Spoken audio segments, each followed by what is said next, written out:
All right, we're going to begin to get started at the Committee of the Whole for the Urbana City Council.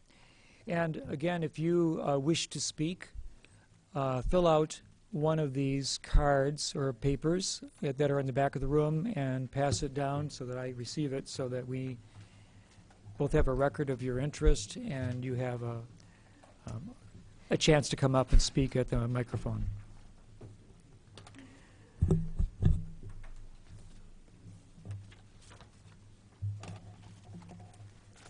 Okay, I'll call the meeting to order. Let's do a roll call. Madam Clerk, would you please call the roll? Okay. Mr. Ammons? Here. Mr. Brown? Here. Mr. Jacobson? Here. Mr. Madigan? Here. Ms. Marlin? Here. Mr. Roberts? Here. Mr. Smythe? Here.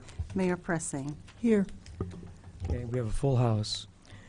Are there additions to the agenda or changes to the agenda? Okay, seeing none. Will there be a staff report at this time?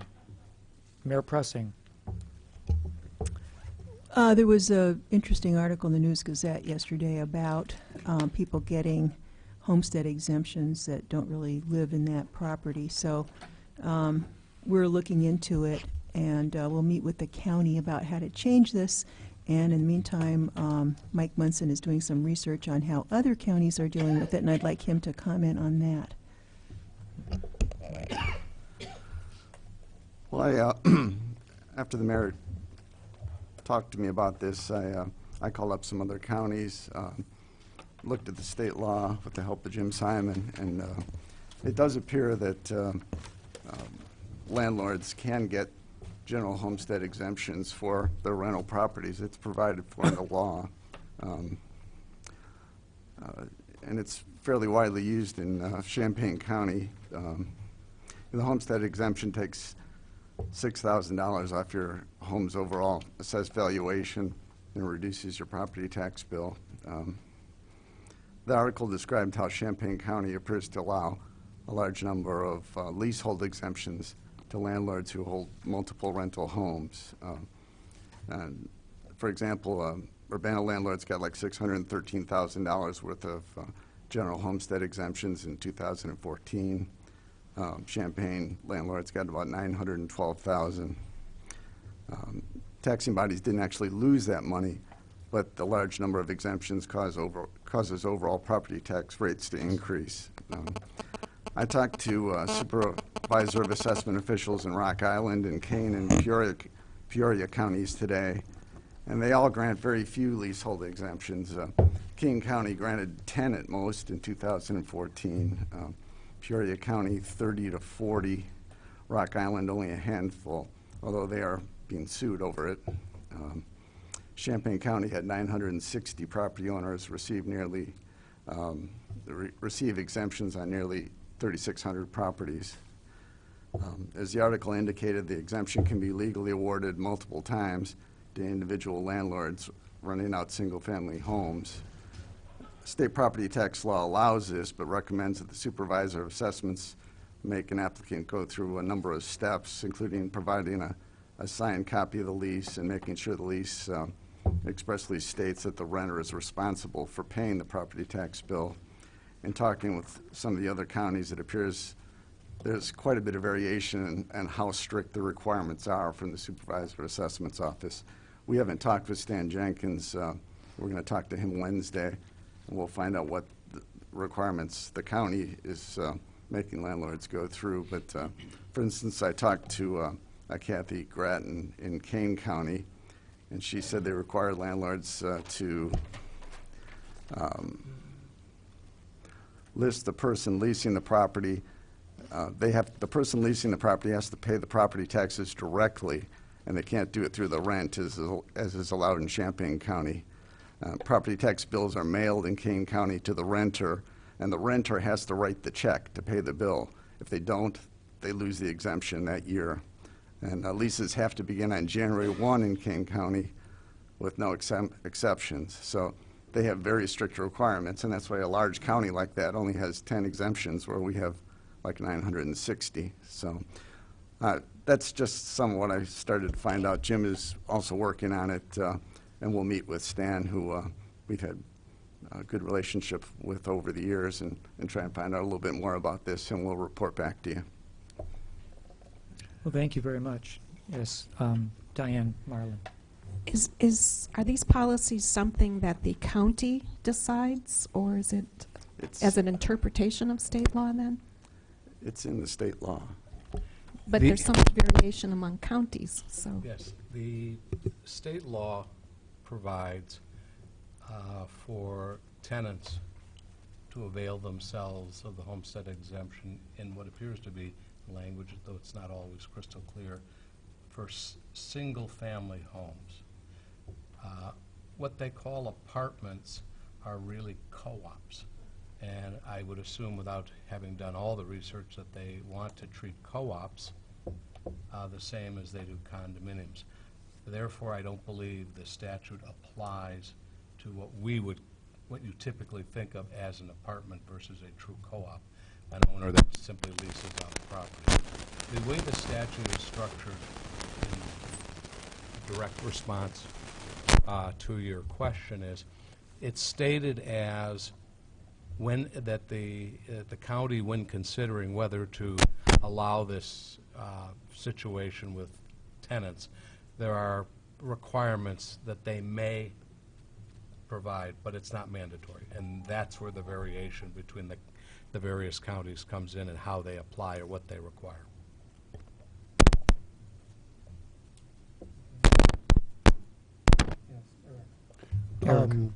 Is this completely under the jurisdiction of the county, or does the township play any role in establishing requirements for the leaseholder exemption?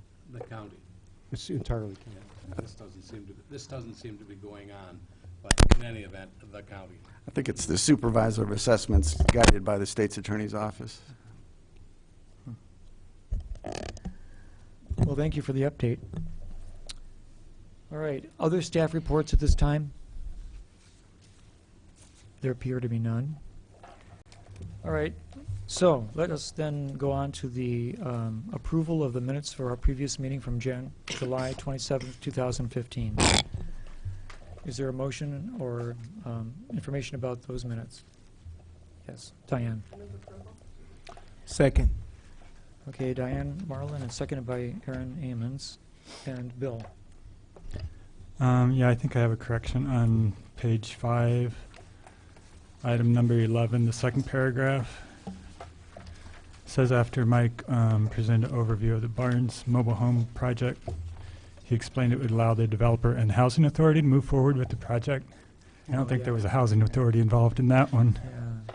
So I would say just strike everything after the comma in that sentence. Which paragraph? Second paragraph? Item 11, second paragraph. Right. Okay, that's a very good catch. Others? Okay, so that would be an amendment to the minutes. Those in agreement, please indicate by saying aye. Aye. Any opposed? Okay, the minutes are approved. All right, it's time for public input at this point, and we have several people who have submitted requests to speak. A couple more appearing now. Somebody got the agreement signed. We'll take them in order pretty much. So we'll start with those people who've asked to wish to speak before the we go into the agenda item specifically. We'll start with Andrew Scheinman.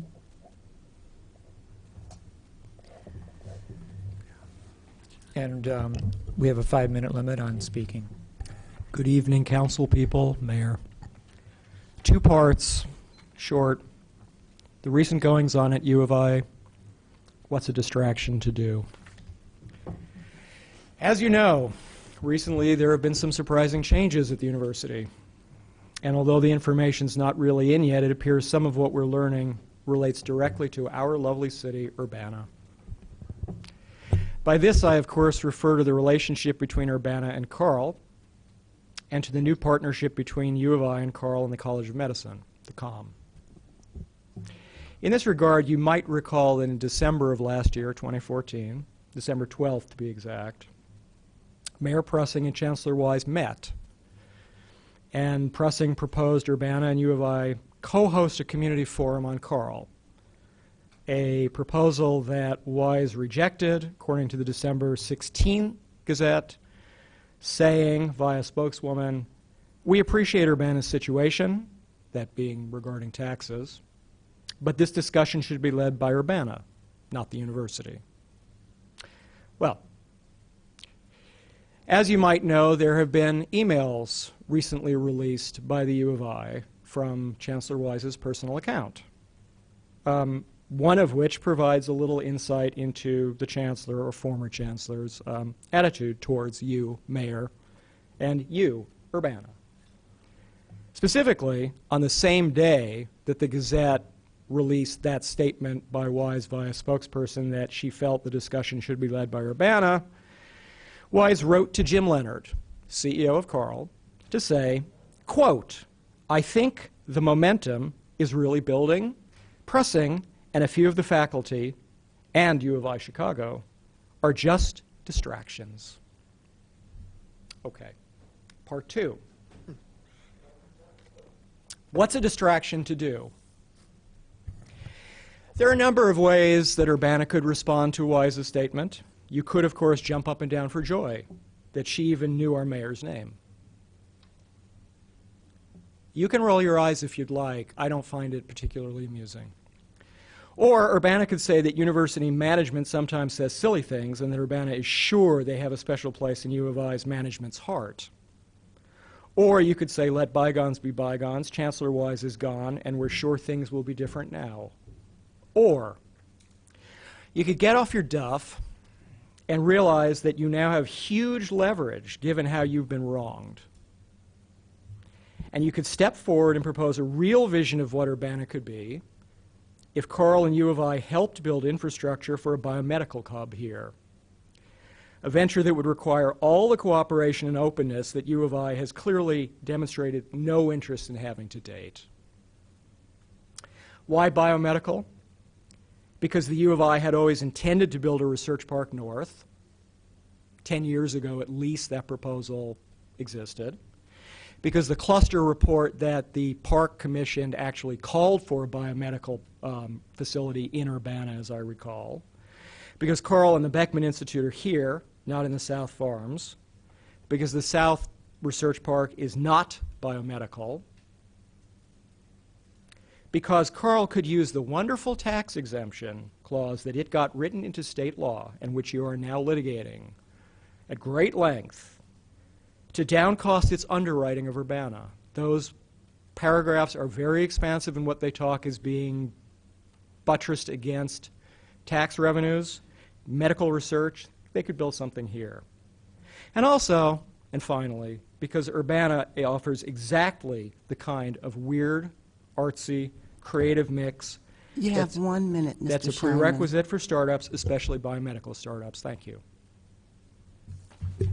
Thank you for your comments.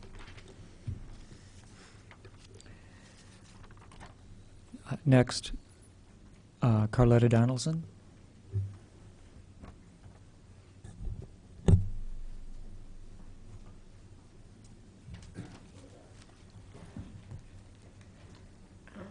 Good evening. Okay, should the viewing audience not get the News Gazette or have access to the News Gazette, know that there has been a groundbreaking ceremony for an established and sustainable minority-owned but diversely supported business in the city of Urbana, and that's Leak & Sons Funeral Home. I had the opportunity to attend the ceremony last Friday. The location, I believe it's in the 1200 block of West Bradley in Urbana, just west of Goodwin Avenue.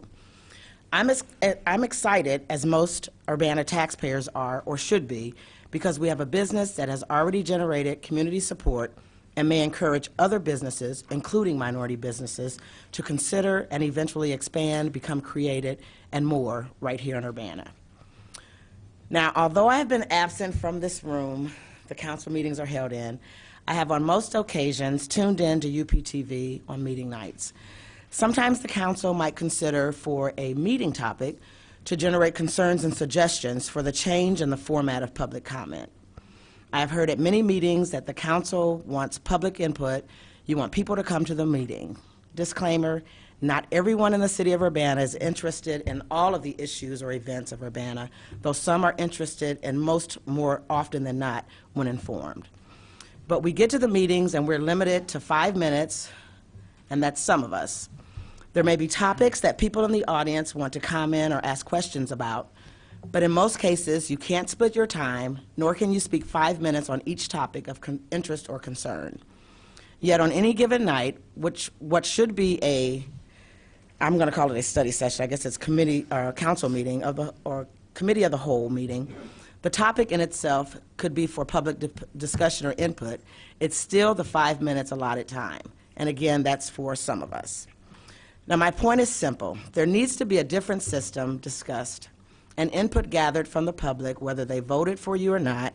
That is who you represent, and we're expecting you to do just that. So that when you say, we want to hear from you, we want you to attend the meetings, we can truly believe it is because that is what happens. And yes, the council members, I understand, have guidelines as well when speaking on topics, which is rarely followed, understandable because of all of the events and items that we have to discuss. But since we depend on you to represent us and create better opportunities for all of us, then maybe rather than have a guideline for the public to follow that is followed for some and not for others, or some might think rarely followed, it's time for a discussion at just one Monday night meeting, not a committee of several meetings, so that anyone who has a concern or an issue and would come to the meetings if they knew they would be heard can do just that. It hasn't been done. Let's try it. Please, let's try it soon. Thanks for all that you do. Okay, thank you.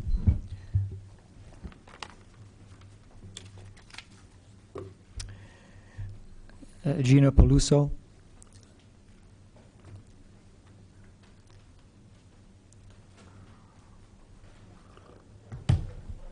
Good evening. My name is Gina Peluso. I live in Urbana.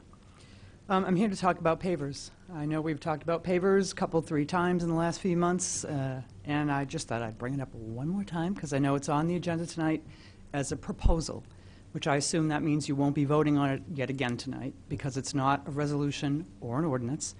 Anyway, I was surprised to see that the proposal that's before you guys this week is much different than what City Council directed staff to do the last time you talked about this.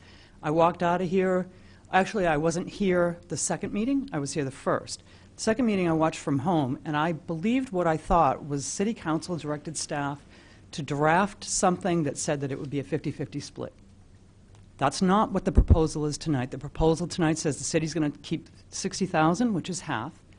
They're going to ask PACA to sign something to clean the other $60,000, and then if they sign that, they can get $30,000, which is a quarter. So I just wanted to bring that to everyone's attention that what the council directed staff to do is not what's in the proposal tonight. I went back and looked at the February 9th meeting, watched the video. City staff absolutely stated that we had no need for any more brick. 60,000 brick was plenty to cover the 3.5 miles that we have here in Urbana that's still existing. They also said, city staff, the same city staff person said, I'm not trying to say we're going to do this time, but usually the way we get rid of these is we call PACA and they take care of it. I also wanted to know where the 250,000 bricks are that are at Perkins Road. There was a big picture of a big pile of bricks in the Gazette a month or so ago. I don't think that's 250,000 bricks. And if we have a 250,000 bricks out there, I was wondering why we wouldn't follow Alderperson Ammon's suggestion that we get a backhoe, we dig them out, and we clean them. That would give us more than enough brick to satisfy everybody. Also, I've still not seen if, at least, it looks like based on the proposal, at least 30,000 of these pavers are going to go to the Landscape Recycling Center. I have yet to see how much the citizens will be charged for those bricks that we own already.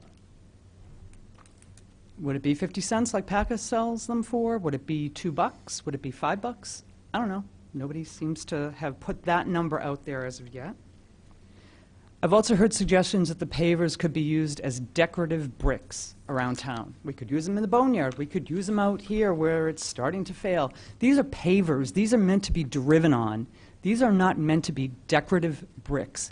They were made for a certain reason. And for us to stick them in some garden somewhere, I think is a travesty. That's not what they were made for. They're worth more than that in a street somewhere, in my driveway somewhere. The bricks that are going to go to the Landscape Recycling Center, if PACA decides not to sign this tonight, what kind of condition will they be in for people to buy them? Will they be palletized? Will they be clean? Will they be in big, huge piles that we have to dig through to get? I've not seen anything that tells us any of this. And lastly, on this subject, the City Council goals state that we should promote historic preservation. I don't know any organization in either Champaign-Urbana or in Champaign County that does more good than PACA to promote historic preservation. And then just as a quick aside, I know you're going to talk about the the Citizens Police Review Board tonight. I did read the original proposal, which said it did not, I believe we're thinking about allowing one person that's a non-resident. You have but what 1 minute. Thank you, Madam Clerk. What I think I read when I read the first proposal, it did not say one, it did not say two. It said members may not live in Urbana. So if you're going to vote on that tonight, I would suggest that we add that language to the proposal, that if we only want it to be one, we should state that. Thanks for your time. I appreciate everything you guys do for us. Thank you. We have 3 more. Okay, this is Evelyn King Underwood, who wishes to speak about the Dr. Ellis subdivision sewer problems.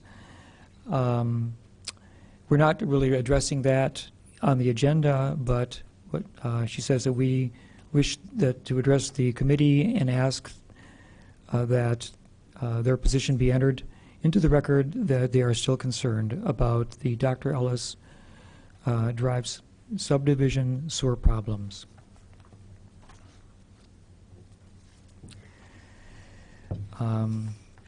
Next, Scott Dossett. You've submitted 2 different topics, Scott, but can you combine them in a 5-minute? I can do both of them in less than 5 minutes. Okay. Yeah, the first one is about the CPRB nominating ordinance, which I support the change in. I had issued emails to everybody on council before opposing this change at one time, and sort of came around to the idea that if someone has done a great deal of service in our community, and I looked through the book in the back and what I can find on my phone about exactly what the language of the ordinance is. I don't know whether you guys are going to vote on the ordinance tonight, but I couldn't find that. But the last draft that I saw was something about a citizen of Urbana or a recent citizen of Urbana.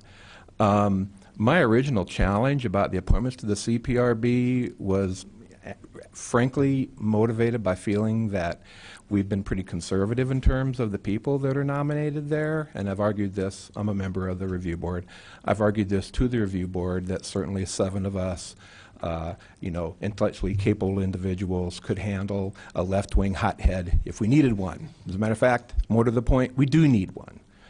To balance out the representation of those that live in Urbana. I happen to live in a Cunningham 12, which voted twice for Dennis Kucinich for president. So, and I still want that message to come through. Is that, and I know it's hard to get people to sit on boards and commissions, and so I'm not assuming that there are people pounding on the gates, but. Certainly in the context of this, as I understand it to be reappointment of a long-standing public service worker in the city of Urbana, I support that. Moreover, let's get as diverse a group of people as we can to represent all of our interests. Now more than ever, I think that's worth just saying. So things to consider.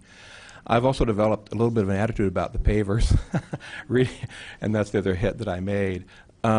And so I guess my concerns boil down to really just a couple. Was there ever a contractual arrangement between the City of Urbana and PACA or any other party about the disposition of the pavers? Yes or no? Obviously, if the City of Urbana has a contract with PACA about the disposition of the pavers, then the city needs to function with PACA to dispose of the pavers. If they don't, then long-standing relationships in the community, obviously I depend on these to do the work that I want to do. I'm not saying that they're not worth anything, but please remember that the long-term availability of these things is evidently somewhat limited, and I'm very interested as a member of the Historic Preservation Commission, kind of in opposition to Gina here, that we have sufficient materials to guarantee their maintenance in perpetuity and that not be compromised by any gifting of the pavers that we currently hold. So, thank you. Thank you. All right. We have two individuals who didn't indicate when they wish to speak, but these have to do with crisis nursery and service providers, so I assume that they probably want to speak at the time that these topics come up, so I'll hold those. And that would end now, I believe, the public comment section, the public input section of the meeting. So we're going to go to the items on the agenda, and the first three have to do with emergency solution grants, ESGs.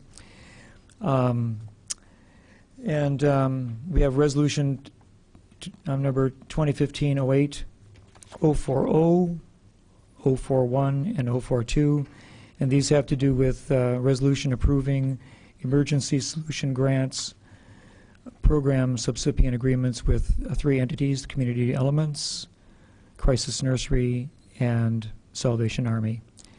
And Matt, do you want to do a presentation for us? Matt Grzyk with Community Development. Good evening, everyone. In terms of the Emergency Solutions Grant, the process that we're taking this year is the same as it's been done in the past. The city has been chosen by the Champaign County Continuum of Care to be the sole applicant, administrator, and recipient of the Emergency Solutions Grant. And the ESG funds in general are used to promote essential services and operations services for shelters that service homeless individuals. And as part of the administrative duties, it's the city's responsibility to pass along the ESG funds to various agencies that operate in the city. And before us this evening are the subrecipient agreements with three agencies: Community Elements Times Center, Crisis Nursery, and the Salvation Army. And the issue concerns the action that Council would like to take on the agreements with these three agencies. There will be no impact to the city's general fund, as all of the funds, the entire $51,652, will be coming from the Emergency Solutions Grant and the Department of Human Services. The total funding amounts are detailed in the budget provided in the packet and also are shown in the memo. And in addition to that, I would like to point out that the City of Urbana would receive $1,360.55 for administration of the program, and a total of $12,396.58 is dedicated to direct street outreach activities. It's sort of held in reserve and will be at a later time used for those purposes. It should also be noted that all of these ESG funds are dedicated to operations-related expenses as opposed to essential services. And programmatically, the use of ESG funds is in line with the objectives outlined in the most recently published CON plan that Community Development's put together.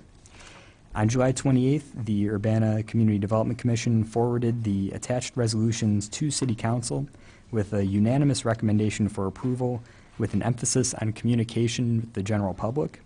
The memo mentions a desire for Council to provide a requirement that subrecipient agencies improve the marketing of their services. I listened to it again and realized that I initially misinterpreted what the CDC was saying. The decision was a recommendation with an emphasis on communication with the general public. The Committee of the Whole can approve the resolutions concerning agreements with Community Elements, Crisis Nursery, and Salvation Army, approve the resolutions concerning the agreements with suggested changes, or not approve the resolutions and provide further direction to staff. Staff and the CDC recommend that Council approves the resolutions approving the ESG agreement, subrecipient agreements. Are there any questions? Yeah, we'll go through questions for Matt, and then we'll open it up for the public, and then we'll have discussion in the council. So, Charlie. Yeah, Matt, this is actually sort of a bookkeeping thing. Is this money already in the city's fiscal year budget, or are we going to see a finance department resolution that puts these in and takes them out? I can't answer that exactly. I'm not entirely sure if that's the case. I believe they are already in the city's budget because we have this agreement with Department of Human Services. So I believe they are with the city already, although I can't say that for sure. Yeah, I remember the discussion about the general agreement and how we're going to be acting as administrator and all that. So I just wondered if the amount was in there, and we can go check. So if it isn't, we would need a budget resolution too. Okay. Are there other questions for Matt? Yeah, Aaron Amons. The $12,397 of street outreach activities, how would you describe that? What does that look like? So that can be dedicated to a number of different agencies. In the past, it's gone to the canteen run that's operated that takes an ambulance and goes to unsheltered homeless individuals and provides water, blankets, food, anything that they might need.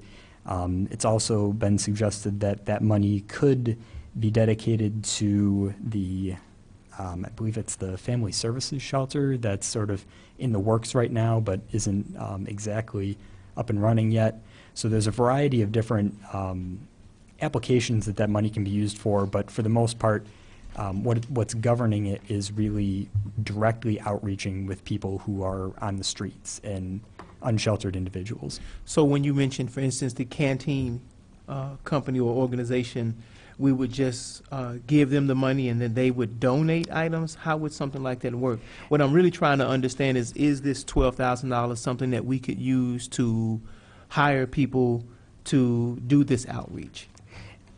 What was mentioned at CDC, if I understand that correctly, was that it could be used in a way sort of in the same manner as this sort of we would take applications for how that money would be used and then sort of divvy it out based on the applications that we receive. I believe that might be how it works, if I understand what was discussed at CDC correctly. In terms of hiring people to sort of work with that, theoretically, I don't see any reason why that couldn't be used for sort of staff salaries or to be able to bring on employees in that manner. I can't speak on that for sure, but theoretically, I don't really see any reason why that couldn't be the case. Okay, thank you. Other questions? Okay, I guess I have one. On the same topic, so the $12,000 is actually higher than what the Salvation Army or the Crisis Nursery is going to receive. So how did the CDC decide to make such a large donation? Is this because they're driven by the desire to have publicity, communication? The word was communication. Yes. I can't answer that question. I'm not sure about that. I believe I was not really involved at the time when these funding allocations, the amounts were created. I'm not really sure what the sort of the dedication for communication has to do with the amount that went to street outreach. I can't answer that with any certainty. Okay. Thank you. And it might be that public comment may tell us. Okay. All right. So other questions for Matt? Okay. So now we're going to do some public comment and input. So I'm going to take these on all of the topics, and we're starting with Kate Adams. She wants to talk about Crisis Nursery.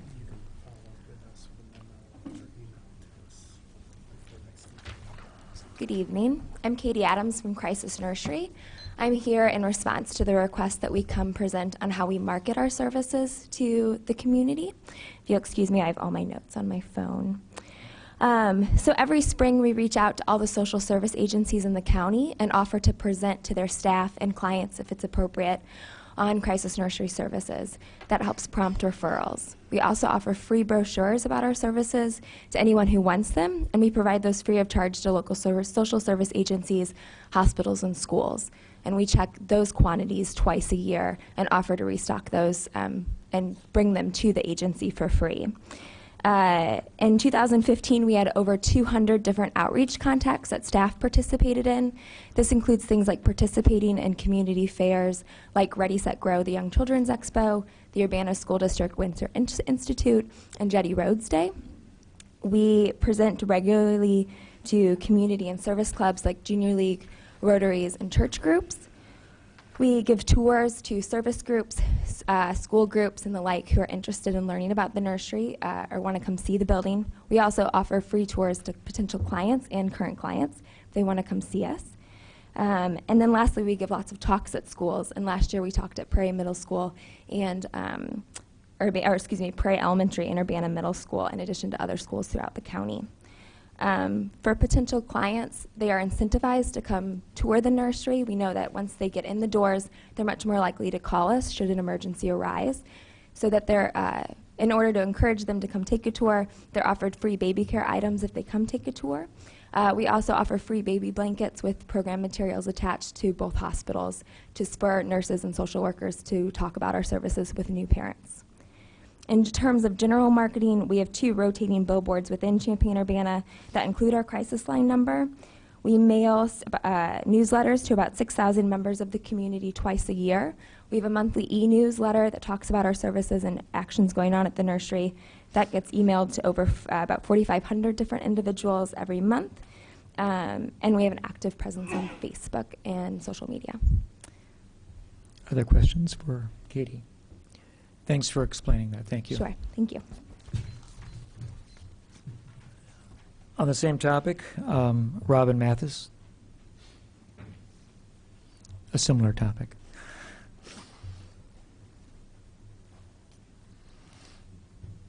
Council members, my name is Robin Mathis, and I'm from the Salvation Army. And I come to speak about regarding our marketing strategies. Again, we've already talked about the canteen run. That's a community outreach where also that they're not only giving out food, drinks, water, blanket supplies, but they're also issuing out information on our Stepping Stone shelter, for those of individuals who's looking for shelter. And when there's an opening, they can come to Stepping Stone shelter and receive that. We have a lot going on as far as internet access. We have our website. We have our Facebook page. For those who are looking for information about the Stepping Stone shelter. Word of mouth, we're also listed on 211.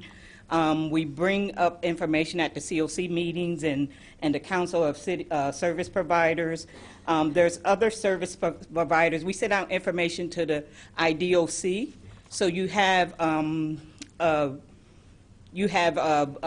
the jail system who knows about the Stepping Stone shelter, which we get a lot of requests for shelter of people who are being released from the prisons. So we have that contact. And also during the winter months, during the months when it's the coldest, we have the outreach. We are also a warming center. And a lot of times we get a lot of homeless population of people who are needing housed during that time. Also, we advertise usually on the television network during the times where our major, Thomas McDowell, is actually presenting the community with information about our warming center.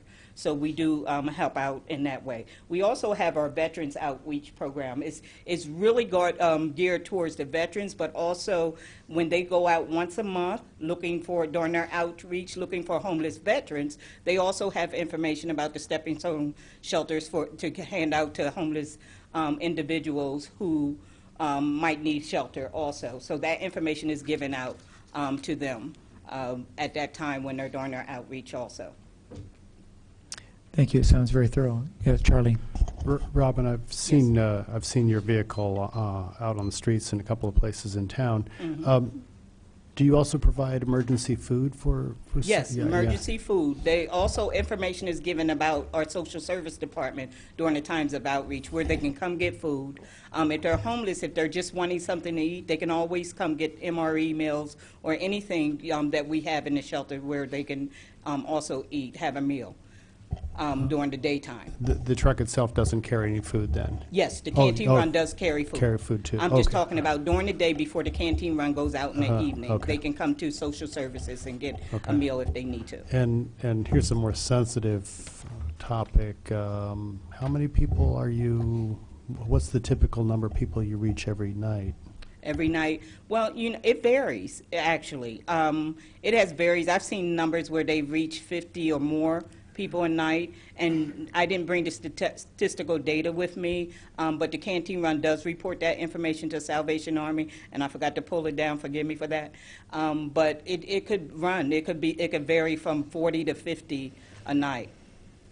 So that's a typical, is 40 to 50 across the communities? Or more. It could be more. Okay. Mm-hmm. Okay, thank you. Other questions? Aaron Eamon. So, Robin, the canteen run is something that the Salvation Army does? Yes. Okay. It's part of, they use the Salvation Army vehicle, the ambulance is what you call it, and it's actually connected to the church. But the Salvation Army, they kind of co-chair with Salvation Army and use our vehicle and then report information to us. So they are a separate entity? Yes. No, they're not a separate. They're with the Salvation Army, the canteen run is. I was just wondering then why wouldn't the totals be combined? So it's actually $22,000 or $23,000 that the Salvation Army is getting, right? Well, the money is not, direct street outreach money is not particularly dedicated to the canteen run. It's only organizations or services like the canteen run. That's one example. So it could go to other organizations that are not related to the Salvation Army at all. So that's why they're not.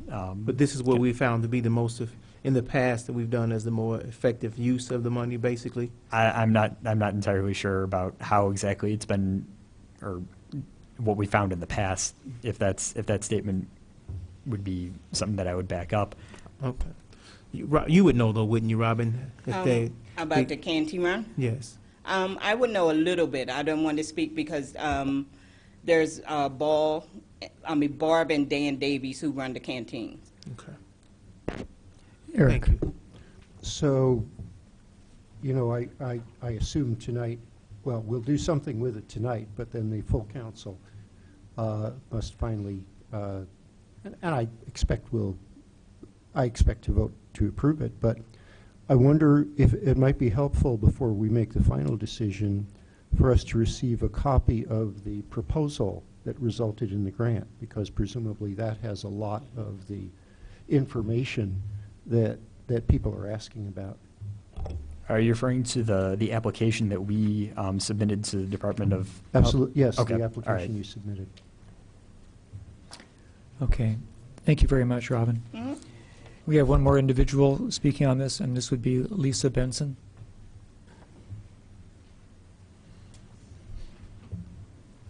Welcome. Good evening. This is on? Okay. Yes. I hadn't planned on speaking, but I think I might be able to shed some light on the street outreach questions. I'm actually currently the chair of the local continuum of care, and the street outreach monies have not been utilized to date yet. Last year, they were identified as an item in the budget, however, were not allocated to street outreach. Those funds have been anticipated to support centralized and coordinated intake locally in our community. That's an effort to identify those that are not currently in shelter and try to engage and connect them to shelters. So it's precursor to actually emergency shelter. So that's why it's called street outreach. There are a variety of ways that it can be utilized, and it's very detailed in the grant. I think someone had talked about maybe looking at the grant that was submitted, and it would detail the opportunities for those use of the street outreach funds. So they haven't been utilized. That was a set-aside line item separate from the emergency shelter funds for Time Center, Salvation Army, and Courage Connect. Not Courage Connection, Crisis Nursery. Crisis Sorry. Nursery. And I'm Okay. happy to answer other questions as I might be able to. Okay, we'll start with Bill. Yeah, the others I think were matching grants. Do you know if the street outreach grant would also be a matching grant? It does require the same match. So what entity, just whoever, I'm still confused, like there's really no entity we're giving it to, so who would match it and who would coordinate that? There could be a number of,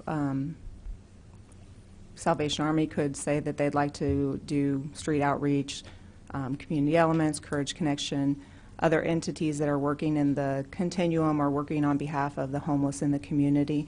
But with that, of course, they would need to be able to provide matching services or matching dollars to match the grant amount. Okay, and Matt, would there be a separate agreement coming to us then once we found somebody to give this to? Would it be, or is this supposed to cover it? I believe there would be a separate agreement. I don't think this covers that. Seeing as the funds haven't been, we don't necessarily have a set organization that we're giving them to. I think a separate agreement and a separate process would be undertaken at that point. Okay, thanks. And Aaron. So one of the things that I'm trying to understand, Lisa, right, and this may not be directed towards you, as I understand how these dollars are divvied up and how they're dispersed, we have already committed that we're going to support our social services, and we fully agree to that. One of the concerns that I have, that I've watched and seen over the years, is that a lot of the funds get taken up in things like intake services that you announced, and they become caught up in the red tape and the dollars are eaten up. And I'm looking for a way for the people who are being served to actually have opportunities to get stipends, to get money in their hands directly. So the best example I have is that if we're campaigning, we can reach out to individuals and say, hey, we can pay you a stipend up to a certain amount per day.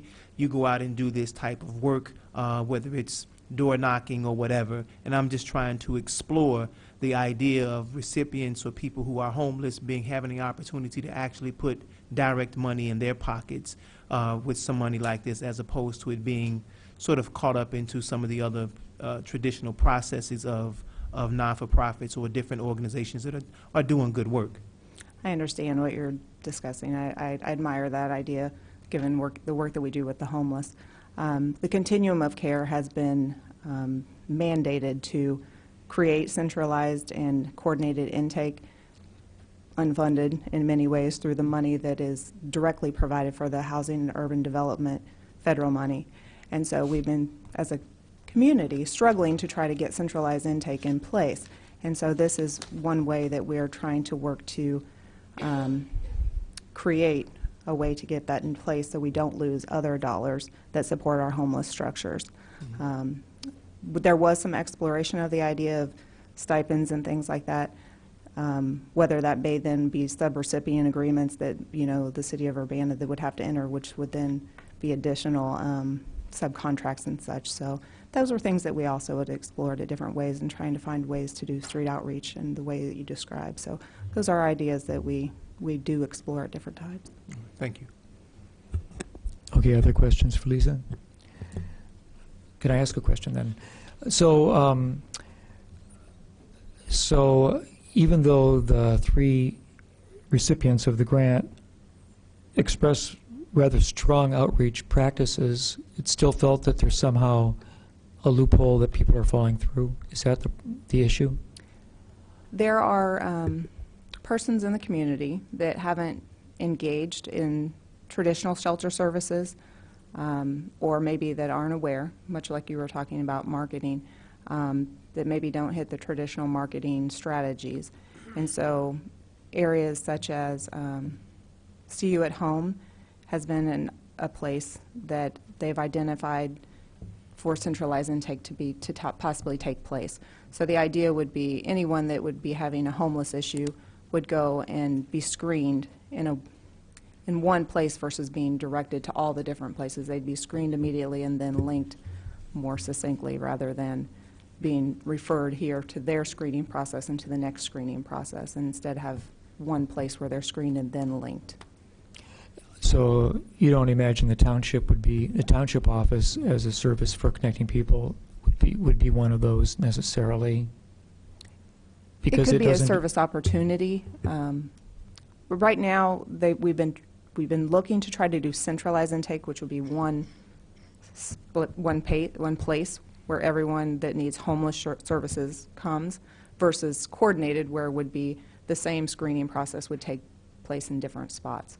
So we haven't found the right model yet. We've been working with this. Eric Jacobson. Yeah, I think that I think I can perceive the need for what you're doing and what you're proposing if I imagine that you're dealing with serving people who don't get a daily newspaper, don't see the news on television, don't have a social network, don't get on the internet, and so you're trying to say, gosh, these people, we want to be sure that we get to them.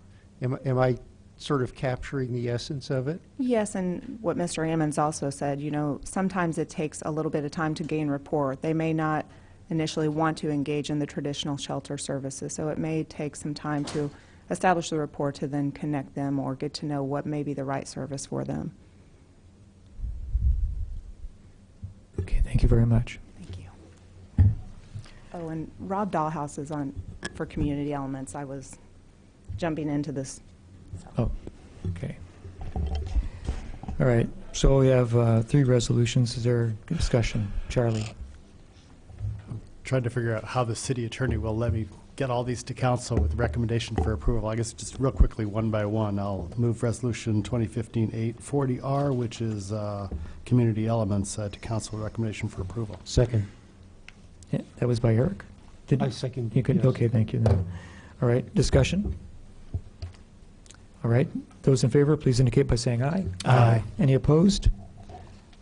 Okay, Charlie again?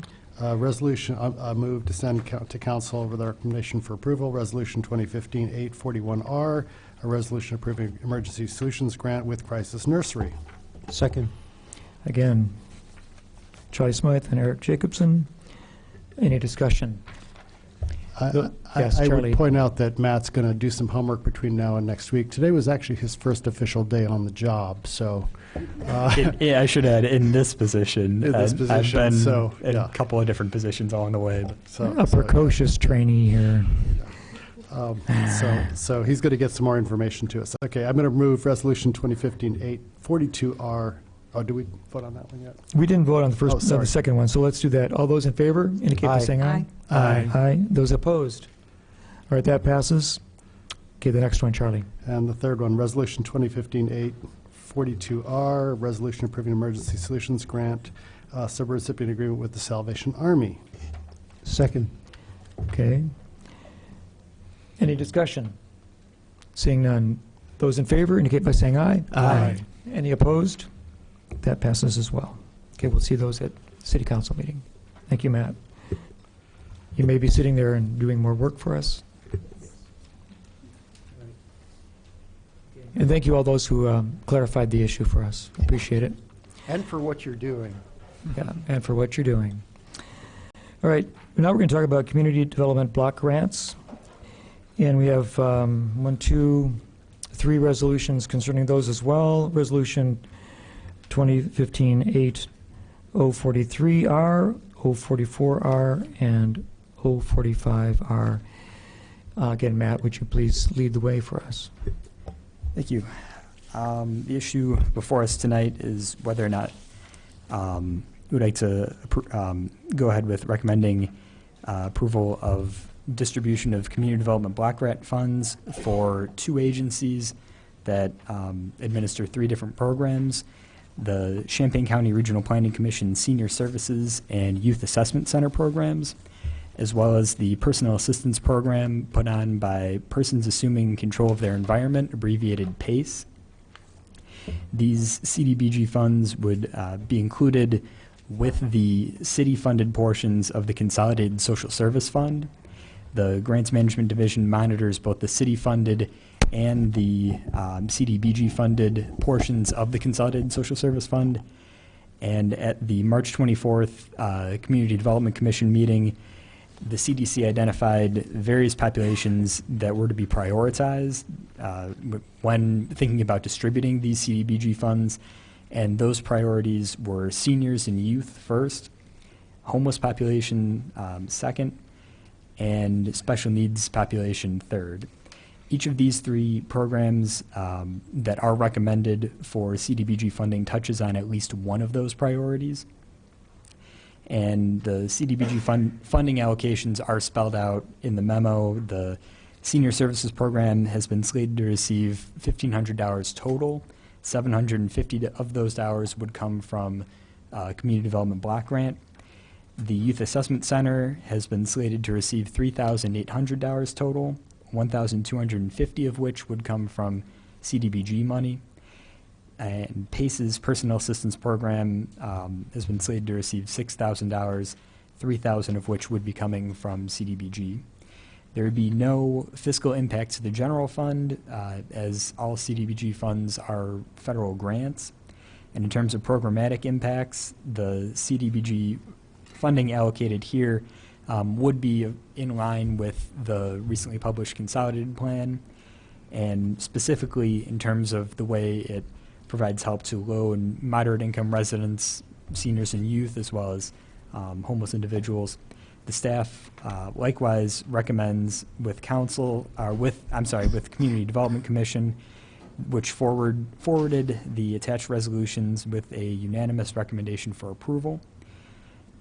With that said, the Committee of the Whole can recommend that the resolutions for CDBG Consolidated Social Service Fund agreements with Champaign County Regional Planning Commission Senior Services and Youth Assessment Center and PACE Personal Assistance can be recommended for approval.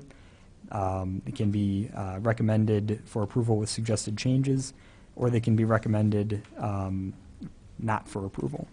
So are there any questions? Are there questions for Matt? Yes, Michael. So just one, you say there is no impact to the city. I just I guess I'm unclear from the memo. When we look at the $3,800 for the Youth Assessment Center, $1,250 from CDBG, $2,550 from the city. What's the city source? The city source, I believe, is the dedicated Consolidated Social Service Fund that was set aside for that. When I mentioned that there was no impact to the city, I just meant for the CDBG. $65,000 for the Consolidated Social Service Fund would be coming from the city, but in terms of the resolutions that are before us tonight, it would totally be, the $5,000 would totally come from federal funding. Okay, thank you. Other questions for Matt? Okay, we do have one public. I'm remiss. Rob Dukas III is in the audience, and I glazed over him because I thought that he was referring to something in the CDBG, but he actually wanted to comment at the time we were talking about emergency solution grants for community elements. Rob, do you want to come forward and make any comment now? Perhaps it's a moot point at this point, but do you want to add to our knowledge, because what we passed tonight is not official until next week. All right. So my name is Rob Dahlhaus. I am representing the Time Center as one of the many pieces of community elements to give a short presentation about the marketing procedures and what we plan to do moving forward. We seek to market our products, so to speak, to the community by doing presentations at area churches, community events, as well as being sitting members on area committees such as the Champaign County Continuum of Care and Council of Service Providers to the Homeless. I offer on-site tours at the Time Center to anyone that would like them to show the different programs that we have. One of the benefits of the Time Center is we serve as a community soup kitchen 365 days a year, and that allows us to see the need in the community and bring those people in to be eventual residents at the Time Center. Time Center, I should have mentioned before, stands for Transitional Initiatives and Men's Empowerment Services. So we are a male transitional living program. We utilize word of mouth throughout the community quite a bit. We have an advisory board that one of our members is linked up with Channel 3 and Channel 15, so any media opportunities that we have, we utilize those as well for large fundraisers and again to get the word out about the services that we offer. We mail out a newsletter to area churches and private donors that have been with us in the past. You can find Time Center service information on 211 as well. And our plan for marketing services moving forward will be to continue to make ourselves available to churches and area organizations for presentations, work closely with local police departments so they are aware of the services that we provide, and take advantage of any media opportunities that arise. I believe these pieces will allow us to keep our community and county informed of the Time Center and the services that are provided to the homeless males in our county. Thank you. And again, this is referencing the resolutions, the 3 resolutions that we had just forwarded to City Council with approval. So, questions for Rod and Charlie? Yeah. Rob, is it? Rob, yes. Rob, yeah. Yes. Thank you for coming. Thank you. Same question again is, how many men are you typically handling every night? Every night we have the capacity for 70, divided into two levels in our program, 20 in one level and 50 in another. Any one night we can serve anywhere from 50 to 70. We are at about 55 right now. Last year we were able to serve 368 men and over 75,000 meals to the men in our community as well. Do you know what your placement or success rate in getting them transitioned to permanent housing or whatever is? That's a great question, and I don't necessarily have a number to go with it, and because success to each one of the men can look differently. You know, someone that's in the program can last up to 3 years, so somebody could be there for almost 3 years and leave as not a success, or somebody could be there a month and have moved into transitional housing. So it's very difficult to put a number to it, but that's definitely something that I could look into further. Yeah, I don't unfortunately have a number that I could put on it, though. It's difficult to quantify. Aaron Emmons. So, Rob, what's your last name again? Dalhaus, D-A-L-H-A-U-S. And you said a few minutes ago that you would be interested in hosting events or allowing people to use the facility. Are you talking about the Time Center or Community Elements? I mentioned that we can bring people in to do our on-site tours if anybody's interested in touring the facility and getting more information. Mm-hmm. As far as hosting events like that I cannot speak to at this time. What I'm particularly interested in is Sure. if there's some individuals who would like to come and speak to the group or offer some, I don't know if it's encouragement or if it's public speaking or if it's motivational speaking, anything like that. Is that something that's welcome there?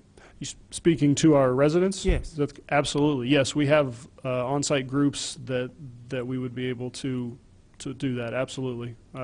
Community members, I would love to do that, to have that. They can contact me. I have my business cards and information, but yes, we would definitely be able to do that. You got a chess tournament going yet? What's that? Chess tournament. You got that going yet? Next month. Not yet. We're working on that. I want to participate, so. Okay. Thank you. All right. Thank you. Okay, other questions? Thanks, and I'm sorry that I missed you for the first round. Quite all right. Thank you for having me. Okay. All right. So it's time for inter-debate here among the council members. Charlie Smythe. I'll just do what I did before and start the process. I'll move Resolution 2015-843R, resolution approving a City of Urbana Community Development Block Grant Program Agreement with Champaign County RPC for senior services to council with recommendation for approval. Second. Okay, seconded by Eric Jacobson. Comments or other debate? Okay, those in favor indicate by saying aye. Aye. Any opposed? Okay, that passes. Charlie Smythe. Okay, I'll move Resolution 2015-844R to council recommendation for approval. This is the same resolution, Urbana Community Development Block Grant Agreement with the Youth Assessment Center of RPC. Second. Okay. Charlie Smythe, seconded by Eric Jacobson. Discussion? Those in favor indicate by saying aye. Aye. Aye. And those opposed? Okay, that passes. Thank you. Another one, Charlie Smythe.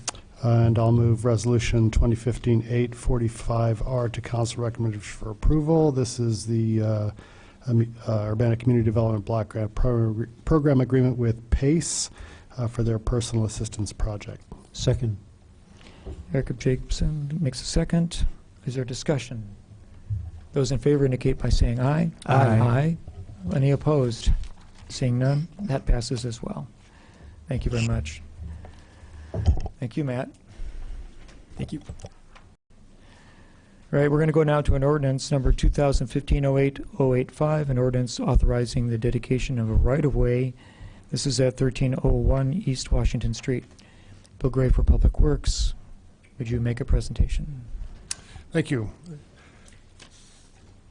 As a little background, the TriStar site at 1301 East Washington Street was literally given to the city of Urbana several years ago.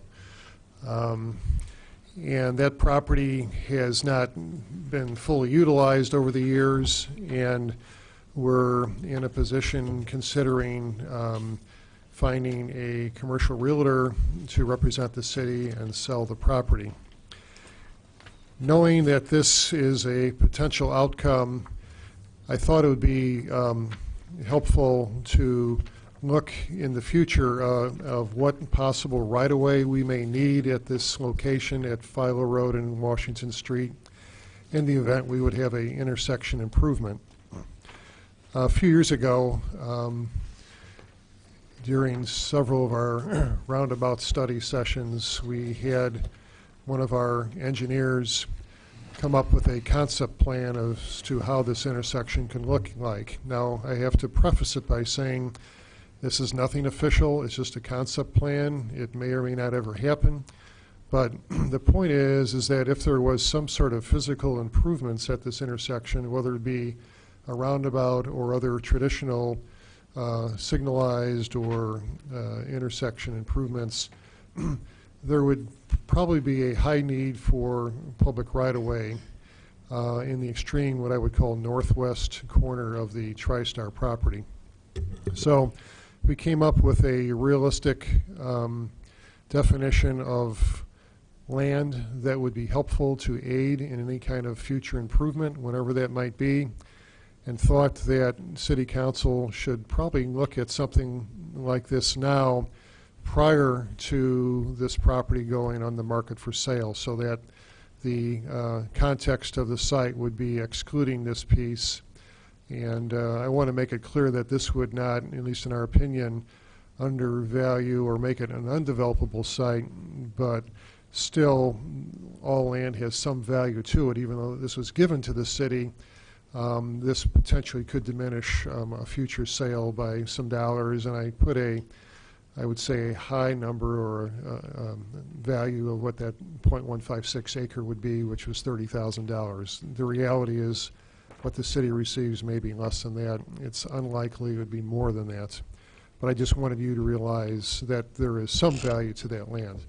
But I think it's important that if there is a future improvement, we would need public right-of-way. It's better and easier, if you will, to have that dedication occur now while we are the owner to do that, rather than negotiate with some future property owner, whoever that might be, realizing that there's a bit of a process involved with appraisals and review appraisals and negotiations and timing, and they can delay projects and all those things. So this is just kind of what I would call a proactive measure, and heaven forbid, if for some reason there's a future improvement and it's excess right away, well, we could even give it or sell it back to the property owner, I guess. But anyway, that's the thinking behind this is, I know community development is in the process of having someone represent and a commercial realtor to represent this property for sale, and we thought we'd take care of this matter. So what's before you is the deed,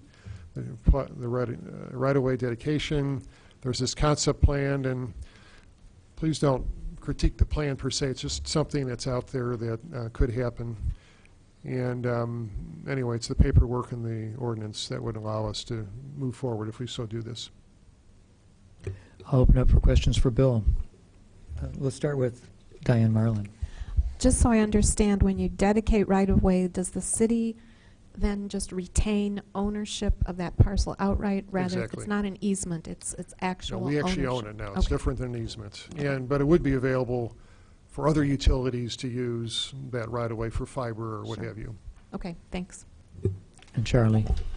Of course, as many of you are laughing, I love the design. I'd like to see it happen yesterday, of course. And so I will point out there was a recent article in the New York Times about roundabouts becoming increasingly popular in the United States. Illinois still ranks like at 49th or 50th in their use. They're being put in all around us in other states, and I just got to drive some last month on vacation. The thing I was going to suggest tonight to Bill is that in that article there was mention of federal safety funds that are available for building roundabouts, and I'd love to see the city look into that. This is always a problematic intersection. Lots of people have to stop, and nobody knows who's going because it's angled. So, frankly, I think there's a good chance it could qualify for some of those federal funds, and I'd love to see us go after it. I, of course, support the easement. Eric Jacobson. I'll pretty much Or right second Charlie's comments. Our family recently drove back and forth to Telluride, Colorado, went through several communities, just slid through roundabouts almost as though there wasn't even an intersection there. I mean, we slowed down, but we didn't have to stop, we didn't have to wait. And I think that the proposed improvement might even enhance the value of the remaining property, because I think it would help the access to and from the property. So I intend to support this. Yes, Diane Marlin. Well, I'm going to just stay focused on the ordinance before us, so I'm going to move ordinance 2015-08-085, which is an ordinance authorizing the dedication of right-of-way at 1301 East Washington Street to the council with a recommendation for approval. Second. Charlie Smythe seconds. Very good. I just have to say that before we take the vote, is there any other discussion? No, Charlie's just giving me a hard time because I went through these in 4 wheels instead of 2. Well, it works in many ways. All right, so, this is a dream that might come true. We don't know. Okay, those in favor indicate by saying aye. Aye. That seems a lot. Any opposed? Hearing none, that passes with approval. All right. Now we've got two ordinances, an ordinance and a resolution relating to the Folk and Roots Festival. And so we'll start with ordinance number 2015-07-079, an ordinance revising the fiscal year 2015 to 2016 annual budget, CU Folk and Roots Festival in downtown Urbana. Brandon Boyce. Good evening. The Champaign-Urbana Folk and Roots Festival in downtown Urbana has been an event that's always been held in downtown Urbana since its inception in 2009. In that time, the city has always been a supporter of the festival, primarily through our public arts program, but also in recent years, especially last year, increasing our support through direct contribution as well in the form of an agreement. The attached ordinance would approve a similar agreement as was approved last year, and the accompanying budget amendment ordinance would provide a $5,000 sponsorship for the 2015 festival. This year, this $5,000 sponsorship would be in support of, or in addition to, the $4,500 public arts grant that was already awarded through the juried process that's administered by the Public Arts Commission every year. This year, the festival is drawing some additional attention to its location in downtown Urbana, and you have a postcard, an example postcard, and I wanted to defer to Scott Dossett and Francis Harris to show us a little more of their promotional materials for this year. Scott and Francis. Hello, everyone. Just a couple of things to roll out here and talk through. First of all, I really appreciate everyone's help in community development as we developed the proposal and got it through. As you know, we're in year 7 now. We hope to bring a couple of thousand people into downtown Urbana. The last time I saw the Landmark Hotel parking lot full for 3 straight days was during our last festival. And so we hope to spread the joy and bring income into revenues into the city. So we've tried to do some alterations to our marketing material, which is just kind of starting this year. I've got another image I wanted to show you.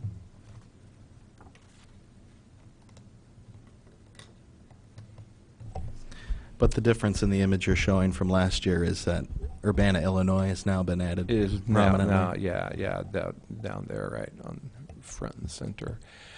I don't know why this thing wants me to import like that.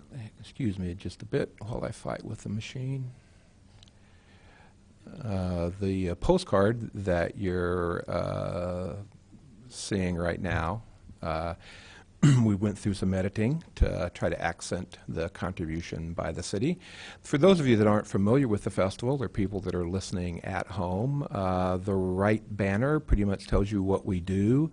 This is a real integrated education, community outreach sort of event every year, where we do a tremendous amount of basically come one, come all for free work during Saturday at places like the Urbana Free Library, businesses in downtown Urbana, Busey Bank. We had an event there last year. And I was looking for this one here. This is getting stretched a little bit by the screen, but this will be what is on our T-shirt this year, highlighting Urbana in the bottom.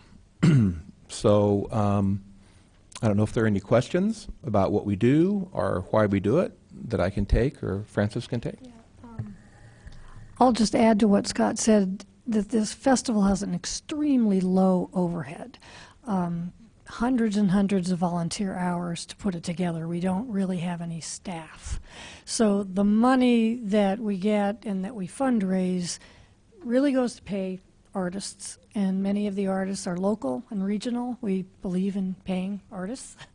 And other things like T-shirts or memberships or promotional materials, but the vast majority of the work is leveraged by volunteers. So I think when Mr. Ammons was speaking earlier about getting the money to the right people, we really try to do that and not spend as little as possible on the administrative grease. I mean, we have to pay for our website host, those kinds of things, but otherwise it's really done with elbow grease by volunteers. You answered one of the questions that I had. I'm sorry, did you call on me there? Yeah. Thank you, Chair Roberts, I appreciate that. I know you're anxious to talk, so I'm going to call on you. You answered one of the questions about the artists being paid, and I see the list of different types of music and stuff like that. Has it ever included soul, R&B, hip-hop, any of that type of stuff in the folk and roots? I see jazz and blues and things like that. Yeah, that's typically not in the domain of what people just think of as folk or roots music. But certainly back into early jazz and blues. I've had really great performers from that venue. We're stretching out a little bit this year. Noah Brown and Company are going to be one of our headliners. And so... From a gospel standpoint? Yeah. So no, I don't know. Can you think of a hip hop? Well, I mean, it's all storytelling. It's and I understand that we want to, everybody to have a good time, and we want everybody to be tasteful in what they want to present and stuff like that. But I was just asking, just because I'd like to see something like that, if it was possible. And is the Mobetta Banks Bridgewater, Yes. are they performing They've also? participated several years. Storytelling every year that's probably been our most multicultural event. That's always free during the day at the Urbana Free Library, one of our really great collaborations. If I had my machine hooked up, I'd be showing you, My Baby, which is the website. But if you go to the website, which is folkandroots.org, and you look under past festivals, you'll see the huge variety of people that we've had. In your packet, one of the things, let's see, last year we had Dom Flemons, Blind Boy Paxton, a couple years ago, and we tend to get artists who are right before they go on Prairie Home Companion or NPR, and then they become, we can't afford them anymore. But I think people are getting to know the festival as the place to see the up and coming talent, and with a lot of emphasis on folks who are around here. So it seems to me that one way, just from looking at what's been shown, the things you've chosen, that one way to define it is the genres are those that you're very, very unlikely to hear on commercial radio. Well, I have to give a nod to Rich Warren, who does a little program for just a few years out of But that's Chicago. Public radio. That's public radio. That's public that's radio. true. Yeah, okay. Well, I mean, I'm a big fan of his show too, but that's public radio. Yeah, it's probably quiet music, kind of acoustic centered, although, like Bones and Jugs last year did a real raucous set. Yeah, it's kind of hard to put your fingers on it, and we debate, internally, what does roots mean, Certainly, I know enough banjo players that I know what the roots of that instrument are, and so we think of ourselves as a pretty diverse group and trying to provide that kind of diverse entertainment for people and cultural context for it.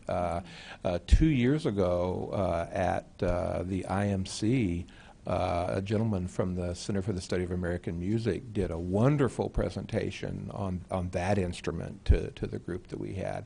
We don't get too much on the academic side, really. It's more of a fun thing. It's more of an outreach to children and families, and some good fun at the local bars at night. So. Yeah, and I guess one other thing I'd want to say is that we have not brought in food vendors so that people will go to the local restaurants and food establishments. Great project. Let's find out if we have the support that we are hoping to pass. Okay, Eric Jacobson. My only other comment is thank you. You're welcome. Okay. Other discussion? Mike Madigan. Yeah, so thanks for all you're doing. I think this is a great thing, but my question is more for Brandon. It's I don't know. I'm a little jealous. I think your hairdo is a little more poof tonight, and I'm wondering if the 40 under 40 award has had something to do with that enhanced. Yeah. I have to get a photo here soon. You're looking pretty spiffy, yeah. Congratulations on that, by the way. All right. What a great program. And certainly I've attended the Folk and Roots Festival several times. quite a few times, actually. I remember, Bradley, I think one of the very first time it was out on the streets. Now it's indoors. It enlivens a lot of local bars and restaurants and venues and the city library and et cetera. Dennis? Yes. Can I interrupt you to note that we came to agreement with UBA again this year, and so we'll be having a Folk and Roots Festival at the Sweet Corn Festival in August. So that's that was a major thing for us. We'll have so that a was stage value there. added. Yeah, we'll be providing constant Friday and Saturday from 5 till 11 or something like that. The stage will be active. So, and that really goes, you know, we'll probably spend, $1,400 or $1,500 on entertainers, on people who play instruments. And that goes right in the pocket of people who try to make their living and be creative right here in Urbana. So I'm really proud of being able to do that with UBA's help again this year. All right, let's hear a motion if possible. Charlie Smythe. Okay, I'll move ordinance number 2015-779, an ordinance revising the fiscal year 2015-16 annual budget for the CU Folks and Roots Festival. Second. Okay, seconded by Eric Jacobson. Is there discussion? All right, let's have a vote. Those in favor, please indicate by saying aye. Aye. Aye. And those opposed? That's unanimous. That passes. Thank you very much. That'll go to City Council. And now we have one more item concerning the Folk and Roots Festival, and that's Resolution 2015-07-030R, a resolution approving and authorizing the execution of a promotional and marketing agreement for the 2015 Champaign-Urbana Folk and Roots Festival in downtown Urbana. Brandon Boyce, do you want to make a comment on this, or is this, have we heard this? It's simply the budget amendment that would enable the agreement that you have now initially approved to proceed. Oh, I'm sorry. It's the other way around. We usually do it the other way. So this would be the agreement. So we were kind of in reverse order, but that's fine. I mean, you really need them both to do what we've discussed. Okay, here this it's a evening. complementary experience. Mike Madden, you didn't have anything to say about that? No, You're you're good. okay. I just want So Okay. moved. Okay, Charlie Second. Smythe makes the motion. Who seconds? I'll second it. Okay. Charlie's official seconder. Okay. All right, is there a discussion? Okay, those in favor, please indicate by saying aye. Aye. Those opposed? Seeing none, that passes. Okay, thank you very much. Now we're going to go to item ordinance number 2015-08086, an ordinance approving an assignment and assumption of a development agreement by and between the City of Urbana, Illinois Interchange Properties, LLC, in connection with the Cunningham Avenue Corridor redevelopment project, and this has to do with the sale of O'Brien Auto Park. Brandon Boyce, again, for community development. So the planned sale of the O'Brien Auto Park to the Ed Napleton Automotive Group has been pretty widely reported in our local media. Council has before you tonight a corrected memo that outlines the purpose of the ordinance and the agreement. This proposed assignment and assumption agreement would provide for the current owner of the O'Brien Auto Park to transfer certain rights and responsibilities under the agreement to the new buyer. So this is effectively a component of the sale that was negotiated between two private parties, but the current owner doesn't have the authority to transfer rights of our agreement without our permission. So in effect, all the rights and obligations in the agreement are going to be assigned and assumed by the buyer, with the exception of all remaining TIF reimbursement payments will remain with the current owner. So those those remaining payments are really only TIF property tax increment reimbursements, and that's increment that's been generated on the property as a result of the redevelopment of the site. This agreement enabled O'Brien Auto Park to relocate from its former location at University to where it is now and to expand on 45. That also allowed us to redevelop what is now Gateway Shops. So this was a very successful redevelopment agreement. The agreement also paid out $1.5 million in reimbursement for sales tax. That has already been maxed out.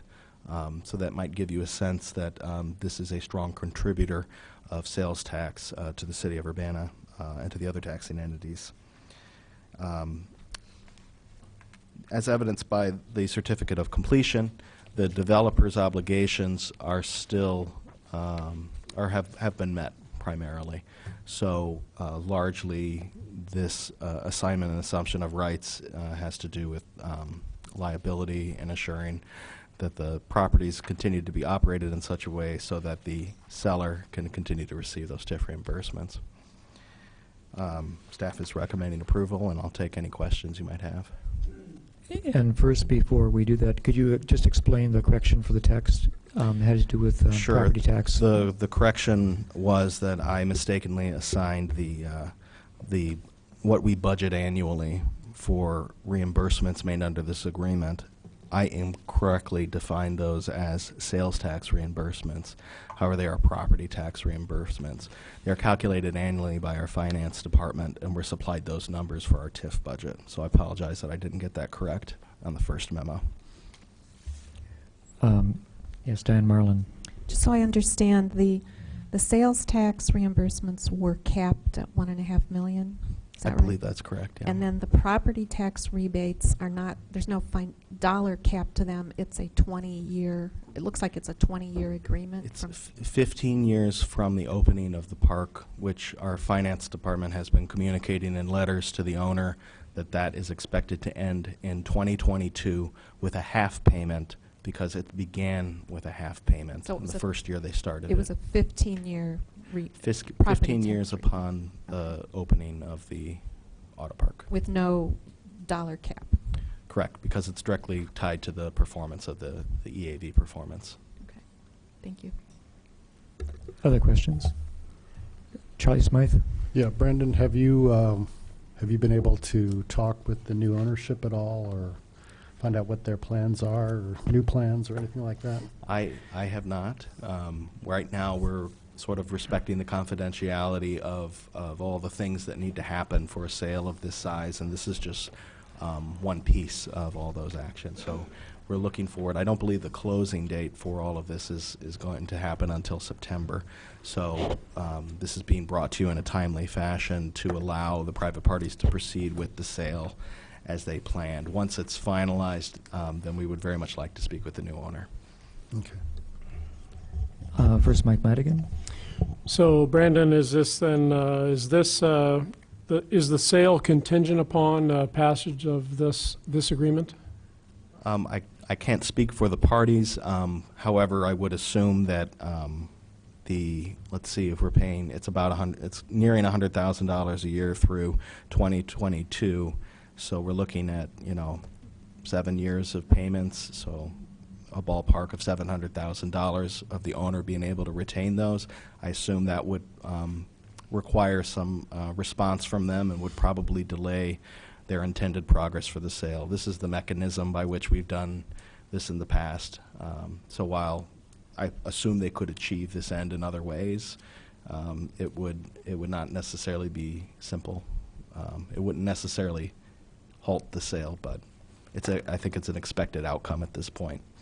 Okay, so the sales price is contingent upon, in your estimation, it's contingent upon passage of this type of ordinance.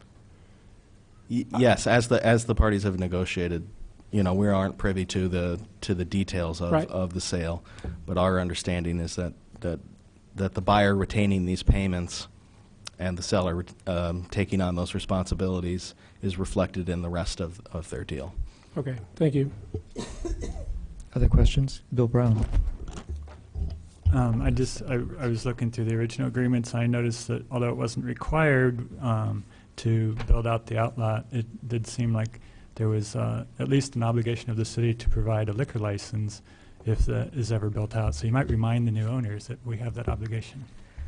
You may note that I believe there's actually a separate outlot entity in the new formulation of ownership. So I think that's a good indication that the new buyer will does intend to aggressively market that, or possibly even has plans for development. So again, we'll look forward to speaking with them when it goes through.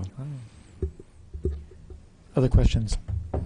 Charlie. I'll move to send ordinance 2015-886 to council with a recommendation for approval. Second. And Charlie Smythe, and then seconded by Eric Jacobson. Other comments or this debate within council? Okay, those in favor indicate by saying aye. Aye. Aye. And those opposed? Okay, that passes. Thank you. Be forwarded to council. Ordinance number 2015-08-088, an ordinance amending Urbana City Liquor Code, Chapter 3, Section 3-43, increasing the number of Class B liquor licenses for La Morinta. Thank you, Charlie. Morenita Mexican Store Incorporated. Does everybody know that store's name now? Okay. We need a Spanish-speaking sister city. 607 North Cunningham Avenue. Mayor, who is the liquor commander of the state, or the city. Liquor Commissioner, not Madam Commander. Madam Commander. Yes, Madam Commissioner. Yes. No, you talk to this gentleman, please. Mr. Chairman. Yes, I recognize Michael Madigan. I need to recuse myself. Okay, please do so. Okay, this is a store that wants to have the right to sell beer. It's just a Class B liquor license. We have none right now, so this would give us one. There you go. Is there any comment on it? Did we have a public hearing on this? No, this is not a gambling one. This is just a regular liquor license. One, okay.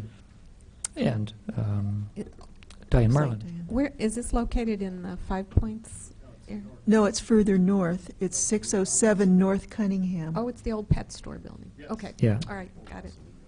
Yeah, it's a little Mexican restaurant. Or not restaurant, it's a store. It's a Mexican store. Tiendas. Gotcha. Thank you. Tiendas. Other questions or comments? Is there a motion? I will move sending this ordinance number 2015-08-088 to council with a recommendation for approval. And Charlie said, my second said, oh my, the mirror has turned. Asserting myself. Okay, so is there a further comment or questions or discussion? Seeing none. Those in favor indicate by saying aye. Aye. Aye. Those opposed? Okay, that passes. All right.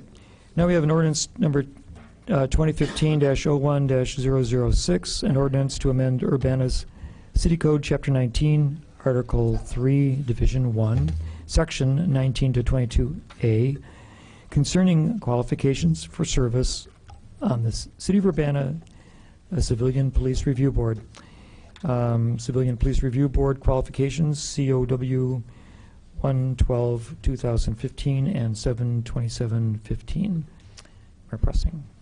Okay, when we talked about this in July, there were a couple of questions, and one of the questions was, are there other boards and commissions which allow non-Urbana residents to be members?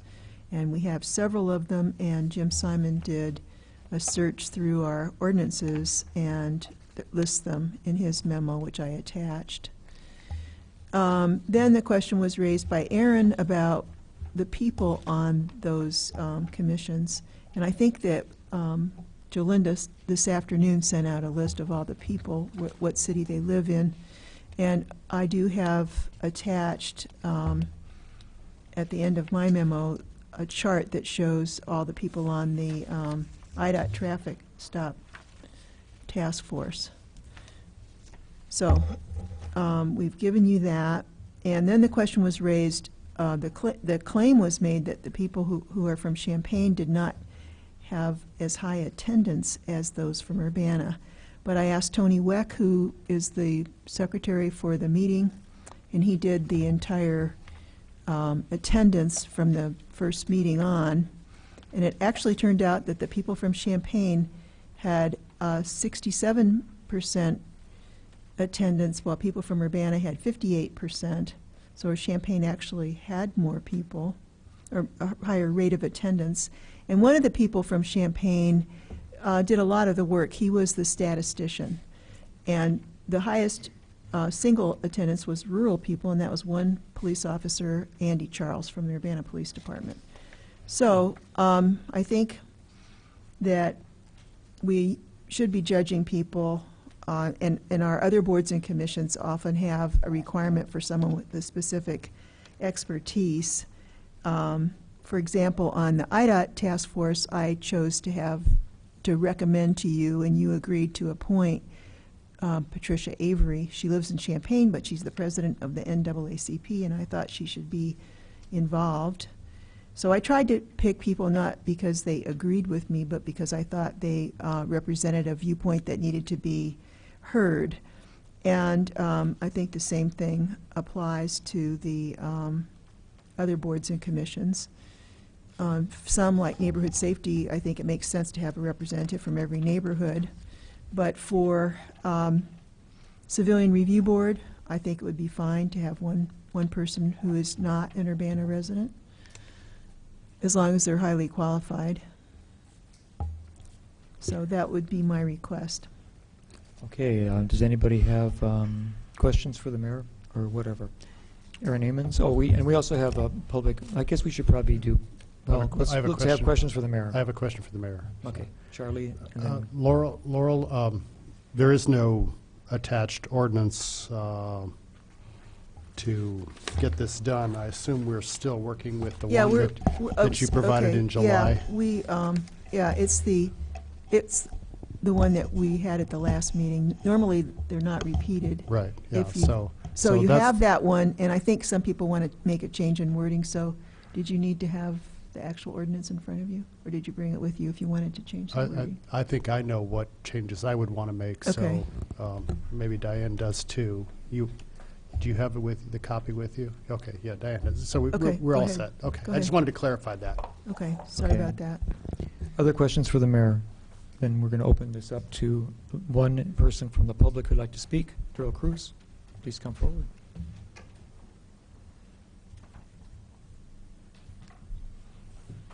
Thank you, and good evening.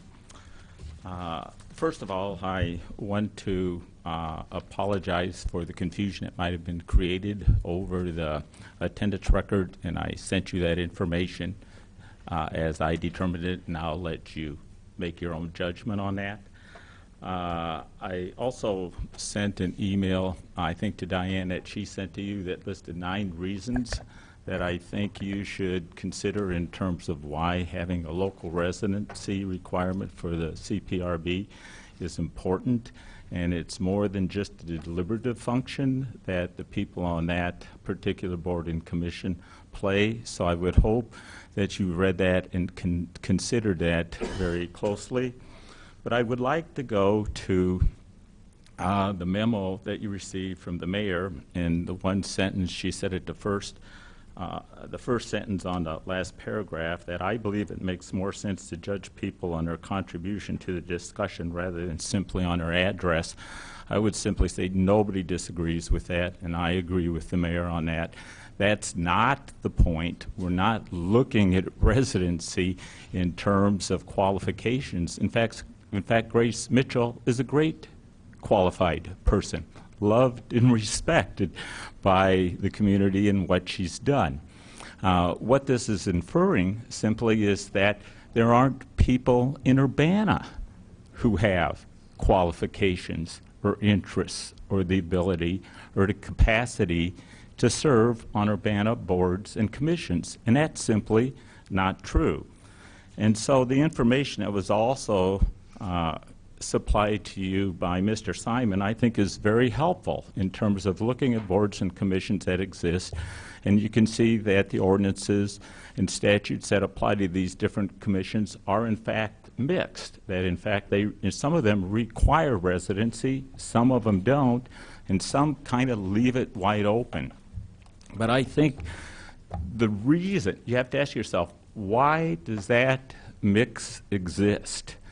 And I would suggest to you that when the ordinance was written, when the citizens and the city councils previously approved those particular residency requirements or not, and the mix that we have, were because of the functions and duties of those boards and commissions are different. And where they established residency, they did that intentionally and with a purpose.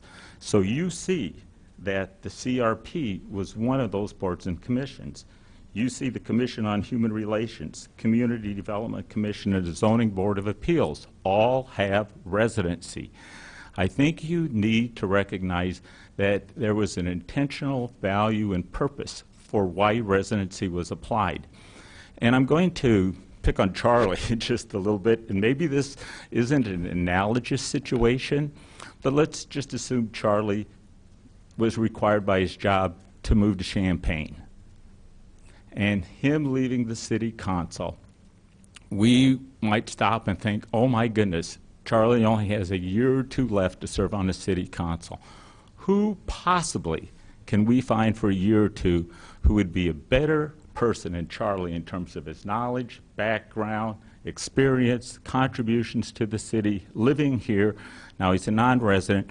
Why don't we let Charlie fill out his term on the city council until the next election? Why don't we do that on all of those boards or commissions? The answer is very simple, okay, is that there's, pardon me?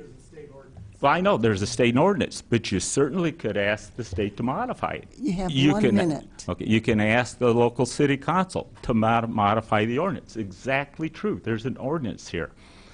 This particular ordinance is simply being asked for because we know one individual who is being asked to continue in that particular position. If Grace Mitchell was not the person in question, this ordinance request would not be made. This is a singular ordinance change being requested because of one individual, and the principle for that, if you believe it's true, wouldn't this change, shouldn't you equally think about it applying to the Commission on Human Relations, the Community Development Commission, and the Zoning Boards of Appeal? You are setting a precedent that is not necessary and jeopardizes local residency requirements. This is participatory representative democracy, and I would ask you, why wrapping it up. Can't you find somebody to run out? Yeah. Okay, I'm sorry, I didn't hear. Why you think you can't Summarize. find somebody else locally? I have a question. Okay, Charlie. Daryl, this is a yes or no answer. When one gains new experiences and knowledge, is one allowed to change how one goes about or thinks about doing something? I can't say yes or no because I can qualify it and explain why. It's yes or no. Nope, I can't say yes or no. It's not a fair question. Thank you. No, can't do that. Okay. Any other questions for Daryl? Okay, thanks very much for your Okay, input, thank sir. you. All right, so I'll open this up to discussion. Eric Pshikison. So I've been serving on the traffic stop study. I truly can't think of anybody who would, from Urbana, who would have been able and willing to do what Paul Testa has done. I mean, he's done the equivalent of the research for a journal paper in digging into our statistics and slicing and dicing them multiple ways. So I think it does sometimes happen that there might be somebody from out of town who simply is sufficiently unique that that we really couldn't replace that individual with somebody from Urbana. I think beyond that, I think Daryl is correct in that we are possibly going to be establishing a precedent. But the question is that a bad precedent? Because sometimes somebody from outside is able to look at us, to look at our situation, and maybe have a different perspective and a useful perspective. So I would, you know, when families have arguments, you go to a marriage counselor who is from somewhere else, who isn't part of the family, and I think similarly, you know, conflict situations arise, conflicts of interest, conflicts of perspective can arise within a community, and sometimes a person or people from outside can be very useful in untangling that. So I think, yes, we would I think, establish a precedent, but in my opinion, it would be, there'd be more good than bad in establishing the precedent that we're considering tonight. Charlie. Yeah, I'd like to extend what Eric has said a little bit. You know, given that 50% of our traffic stops are non-residents, interactions with the police department are across the communities, and from, you know, the new experience and knowledge that I've gained from watching the IDOT task force work, I see the value of other voices. And in that sense, it's in that same sense, I think, that we established the mixed residency of a number of our boards and commissions, that we want that outside experience and so on. In particular, I believe is it the Plan Commission that requires one person outside the community? Yeah. I mean, and that's, again, to get that, the outside experience, the outside perspective.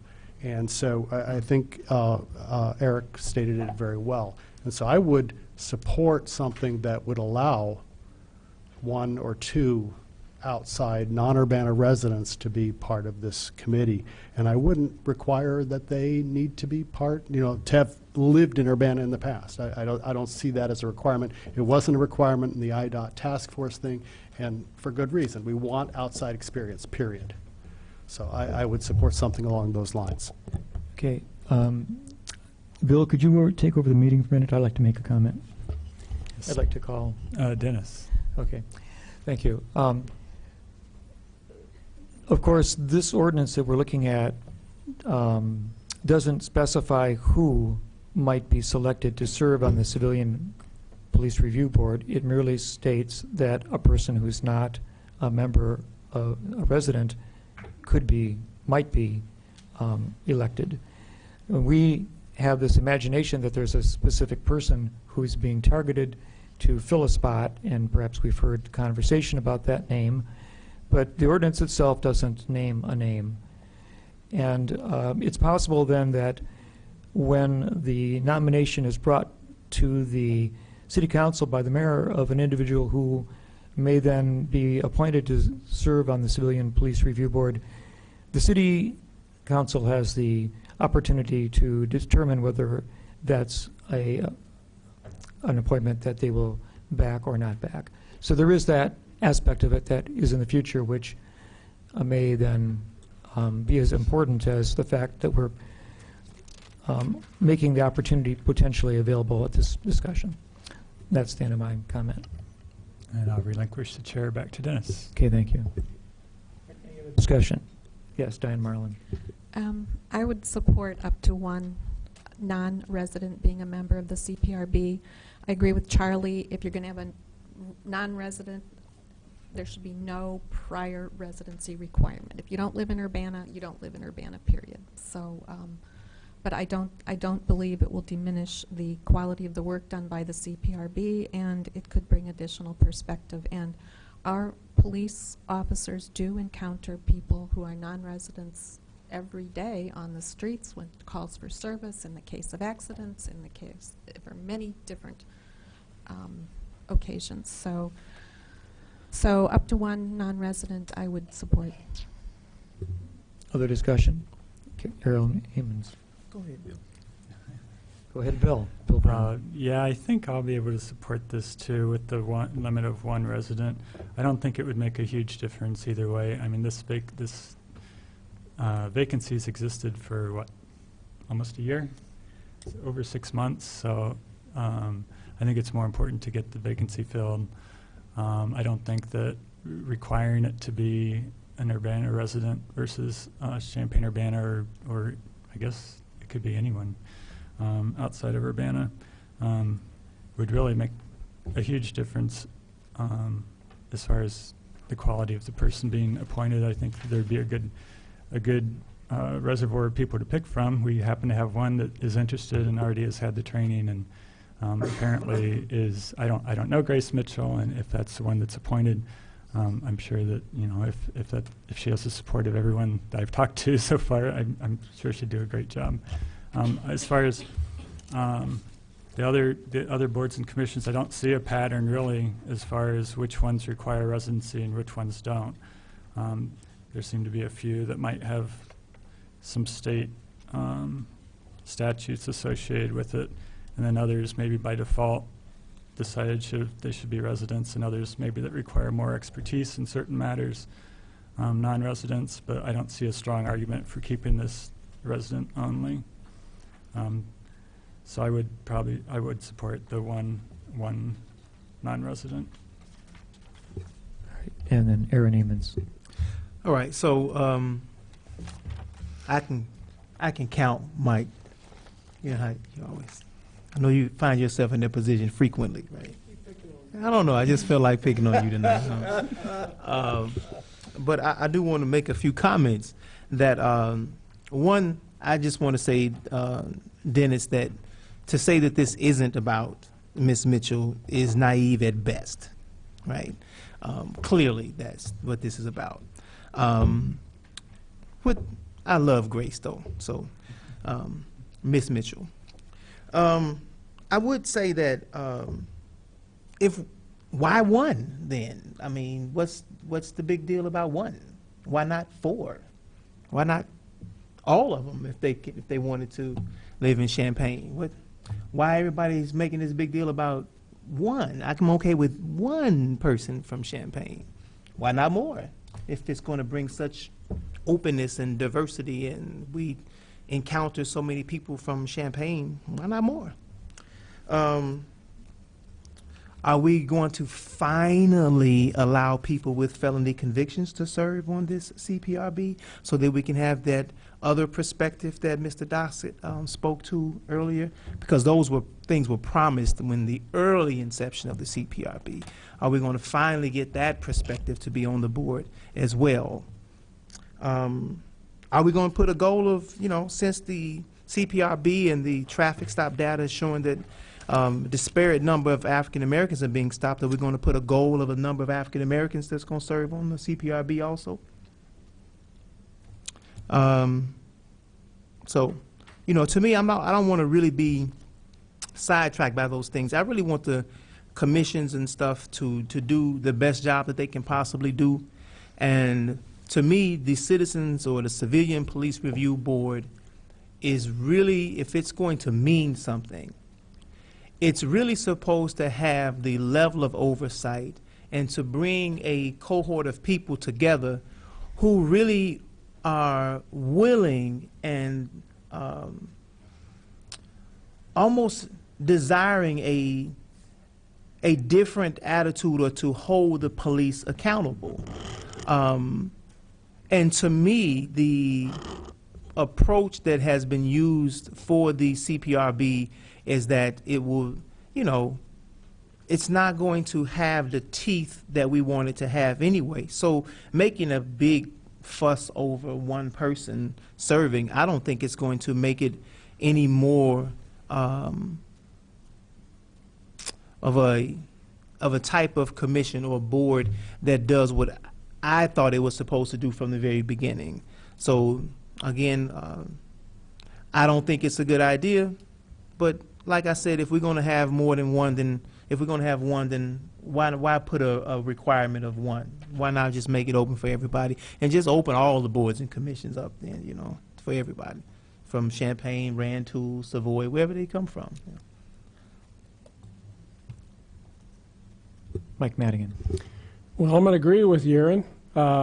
I'd be fine with that because I think the bottom line here ought to be, do we want these boards and commissions to do the best job they can do, and do we want to have the best qualified people who we can possibly find? And to define that by a geographical limitation of the city of Urbana is unrealistic. So I support the mayor's effort here in this one instance, but frankly, I would support it more broadly if we need to go outside of the geographical boundaries of the city of Urbana, which is a small city, which has a lot of talented people, no doubt. But there may be instances where the city of Urbana could be better served by reaching outside its geographical boundaries for talent. So I support the mayor's effort here, and frankly, I would support your effort, Aaron, if your question is sincere, to reach more broadly for applicants if we need to for other boards and commissions. Okay, let's start with Charlie and go down the line. Well, we do have a list of those boards and commissions provided to us, and you know, we can go through them and look. Are there situations where additional outside expertise would be useful? In the same way, sorry, my allergies continue to bother me. I can't drink enough water to keep my throat clear. I'm perfectly willing to revisit the CPRB ordinance if we need to fine-tune it. You know, we have gained from experience with the IDOT task force. We're not done with that. That's a long way to go. And if it provides information and experiences and knowledge, new knowledge, then we should act on it. We have taken this discussion that may have begun about one particular individual and changed it to what it should be, which is a discussion of outside expertise and when is it appropriate to bring it in here. So I think that's the real issue here that we've tackled, and so I would move the mayor's amendment to the ordinance with the change that there is no prior residency required, and it simply state that up to one individual may be from maybe a non-Urbana resident. Second. Yep. Okay, so we've had actually an amendment. Well, I guess it's an amended version of the ordinance, and it's seconded. Eric Jacobson. I'm not speaking, I will support the amendment, but beyond that, I agree with Mike and Aaron that I actually don't think there should be a numerical quota for residency. So we are one short of a majority. So far. Bill Brown. I'd just add that I think it's part of our job as council members to kind of recruit people for these boards and commissions. I know I've either recommended or encouraged 4 or 5 people to apply to various boards, and I'll take credit for Paul Testa because I was recommended him. But and I think the people that we know are mostly, I mean, maybe not, but a lot more likely to be Urbana residents. So I think we need to take that part of our job a little bit more seriously too, and try to get more people interested in these boards and commissions who are Urbana residents. Okay, Aaron Hamons. So I just wanted to make a couple final points because I want people to be clear about just a couple of things. And one of them is that when we talk about recruiting people, and we're talking about, I think Ms. Donaldson talked about earlier about the need to actually hear from the public. And so as an organizer and activist before I sat in this seat, I worked with various groups of people, some who were extraordinary at what they do in research and all those types of things. And I do I guess I find it interesting that the individuals who were working their tails off around issues of criminal justice and police interactions and stuff like that, none of them found their way on the CPRB, even with all the applications that were turned in. And then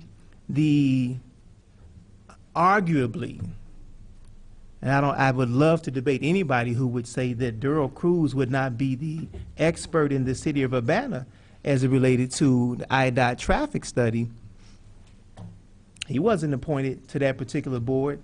So we hear all this verbiage about expertise and who would be the best candidate. And even Scott said, hey, sometimes we need somebody who's going to be that far left person to challenge us and to not just sort of rubber stamp stuff and go along with it.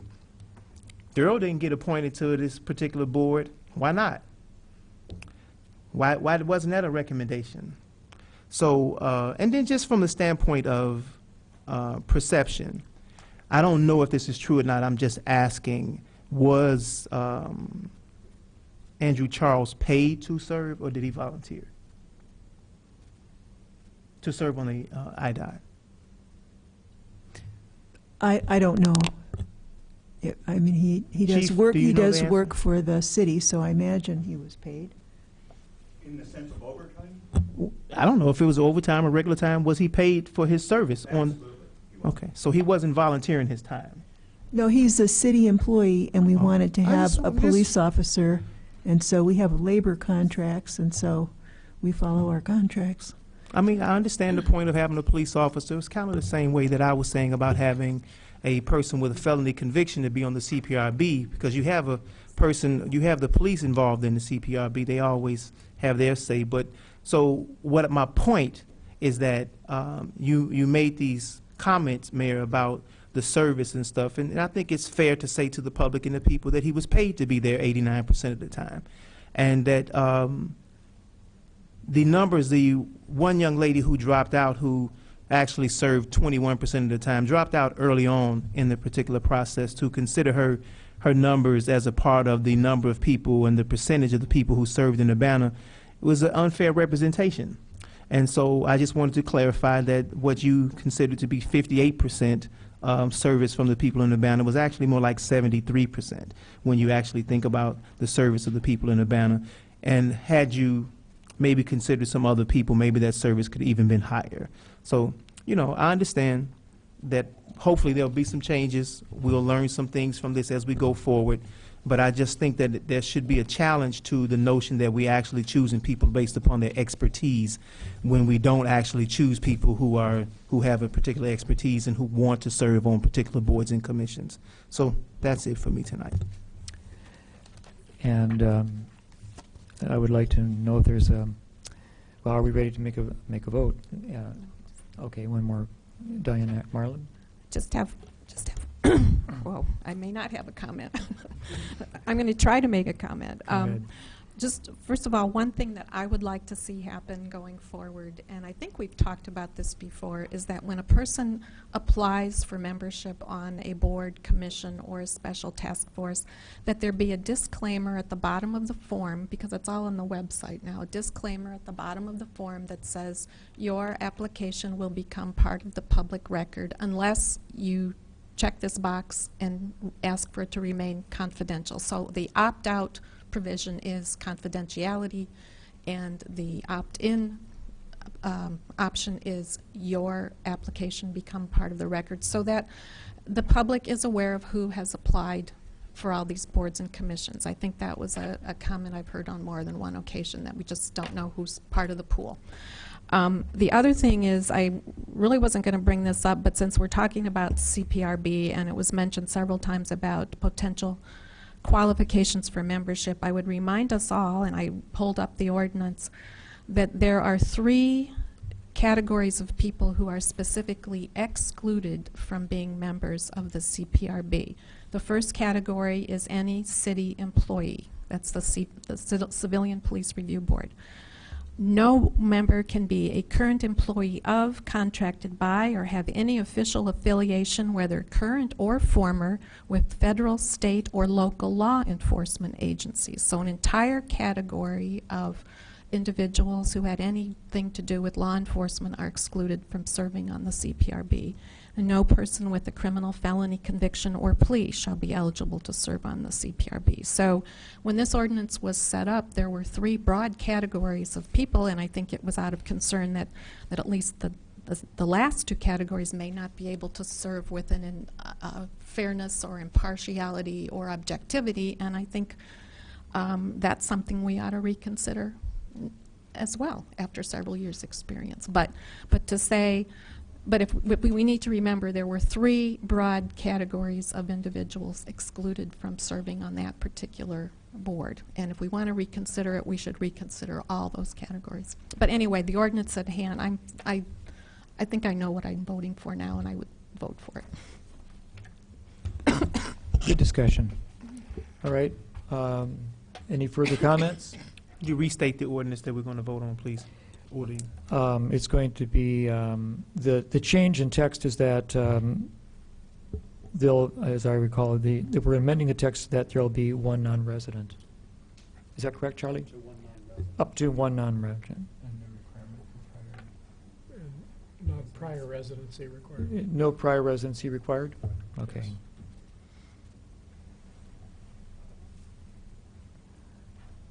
Okay. Is that sufficient? Okay. Those in favor indicate by saying aye. Aye. Aye. Opposed? Nay. Okay, 1 nay. Okay.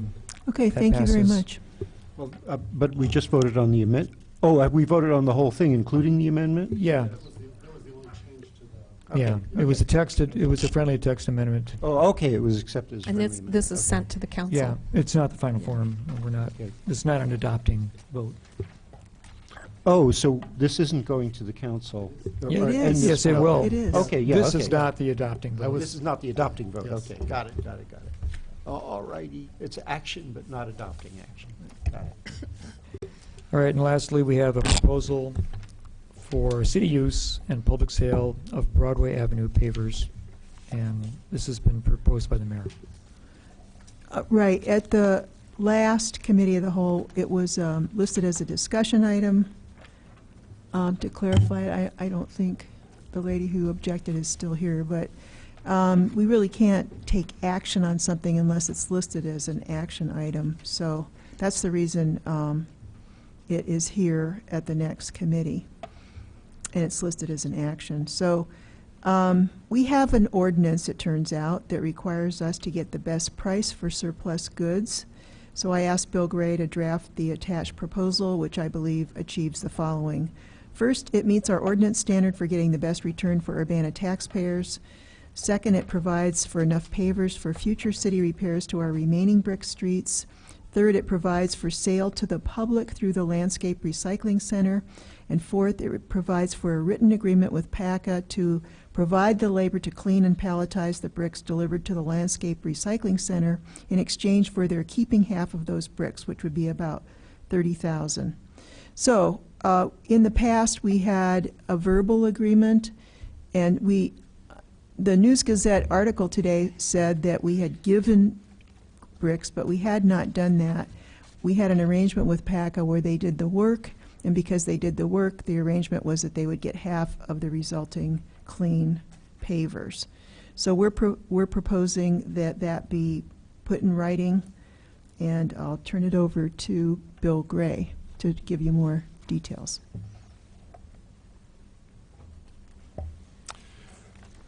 The suggested arrangement would be the pavers that are currently being removed from the Broadway Avenue project between Stebbins Drive and Kerr Avenue are going to the Perkins Road site as we speak. And the pavers that would be on Broadway Avenue between Kerr Avenue north to Oakland Avenue would be directed to go to the Landscape Recycling Center. At that location, we would make available via a written understanding, written agreement with PACA, whereby they could do the cleaning, sorting, and palletizing of bricks out there, and it'd be more or less on a one-for-one basis, that the pay, if you will, or the earned earnings for the labor that would be provided out there would be then the ability for them to take those pavers and use and sell as they choose within their organization. And the other half of the pavers out at the Landscape Recycling Center would be available for sale to the public.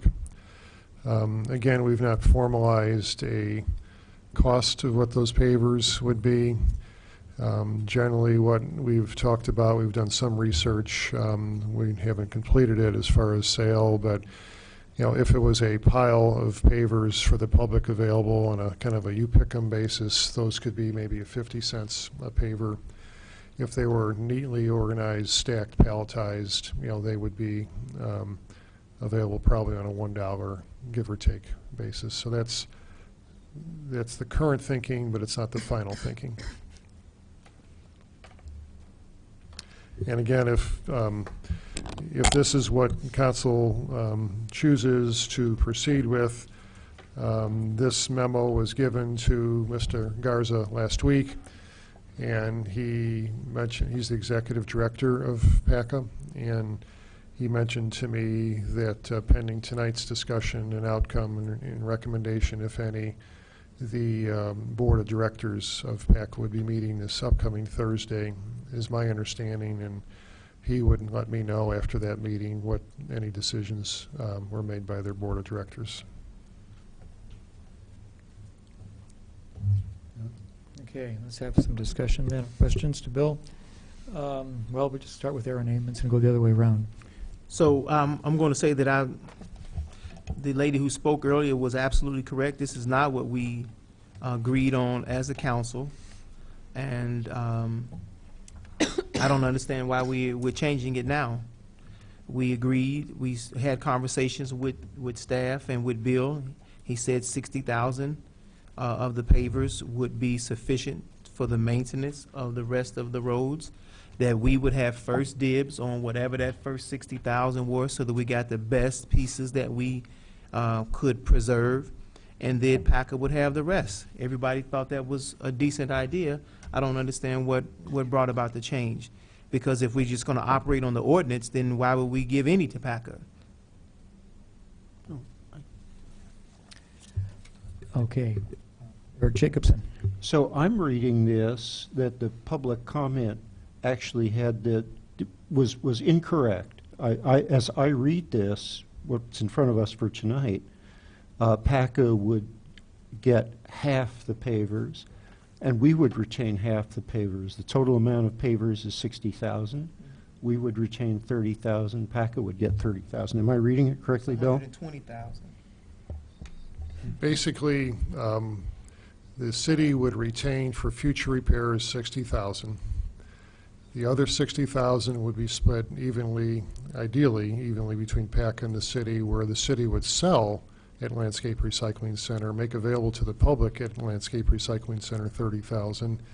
30,000 would be available to PACA, and they would palletize them. So, yes, that is different than what was discussed last Monday. Oh, okay, wait a minute now. Oh, okay, I see. 60,000 is the north part, 60,000 is the south part, for a total of 120,000. Okay. Charlie Smythe. Well, I think the issue is that we have a ordinance that says that we have to get the highest, best price, however that ordinance reads. And so that we can't exactly just give away the pavers. The past arrangement with PACA, which is we were talking about right at the end of the last meeting, has been the 50-50 split, where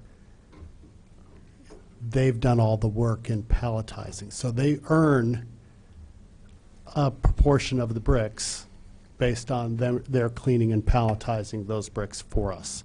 That's been the verbal agreement that we were last operating under. And so that, in a way, is, to me, a way of exchanging a value within the spirit of our ordinances. Is, we have to get something for our money, our goods in this case. So by doing the 50-50 split of work, or the 50-50 split of the bricks of the 30, which in this case is 30,000, 30,000. They're cleaning 60,000 bricks. They get to keep 30,000 for doing that work. They give us the other 30,000 to do with what we want. So that's my take on a proper way of executing the spirit of the ordinance, and that's the way I've taken the mayor's memo here. Diane Marlin. I support this proposal we have before us tonight. I would like to make it clear that I supported this approach the last time we talked about it, so it wasn't a unanimous council decision on whatever we talked about before. I think the pavers are public property. We have an ordinance covering the disposition of public property. Our first priority has to be repair and maintenance of our streets. Something different here is that this is the last major brick street that's going to be torn up in Urbana, and what used to seem like an endless supply of pavers is not going to be there anymore, at least from the city of Urbana. Yeah, there's probably thousands buried out. I'm not sure where it is, but somewhere out on Perkins Road, but getting access to those pavers now is going to be a whole lot more work, and that's time and money. So if we have a ready supply of pavers that are a public resource that can be used to maintain and repair our public infrastructure, we should hang on to them, as many as we can. And in fact, I'd rather be extra conservative and stockpile the pavers. But if PACA agrees to clean and palletize at least half of them, then that's an in-kind contribution, and you know, we can look at it in terms of that. I'm really very sorry for all the misunderstanding that's occurred over this thing. I never dreamed we would spend this much time talking about pavers, but you know, people made assumptions and presumptions based on past activities, and sometimes things change, and we have to change with the times. So we need to get things in writing. We need to be very clear up front, and we can't make assumptions going into things. And so I think this proposal that we have before us is a good approach. So my question about procedure is, we don't have a resolution or an ordinance. What action do we take tonight? To direct staff to draft a resolution, or do we need to do that? So that's what It has to be in the form of a resolution. You can't just, I mean, all we're doing is implementing our ordinance that we already have, but is it okay to just have a motion to do something, or do you have to have it as a resolution? The way it should be handled is an agreement or a draft agreement, which actually will be finalized in the next day or two, if not already, would be submitted to PACA for their consideration. If they find it acceptable, or they want to tinker with a little bit and all, then the agreement would come in the form of a resolution that Public Works would recommend presumably be adopted. So it's the agreement with PACA that has to be in the resolution? Well, it'd be a resolution, like any other agreement, resolution approving the agreement with PACA. So basically, it would be like a contract. It would be in the form of a contract or an agreement. Yeah, well, contract is an agreement. They're synonymous terms. Thank you. Bill Brown. Yeah, I think this is a reasonable agreement, a reasonable deal. I think the fact that they would be at the Landscape Recycling Center is probably more convenient than having to call a phone number and meet somebody at another location in order to pick up the bricks. I was wondering if there could be another option where PACA wouldn't even have to move the bricks and deal with the sale. If we sold them for $1 a piece, couldn't we just, and they cleaned 60,000, couldn't we just split the revenues with them and they'd still get 30,000? That's what they would have got for the 60,000 bricks. But that would be an ongoing thing, I guess. So maybe that's another option to consider.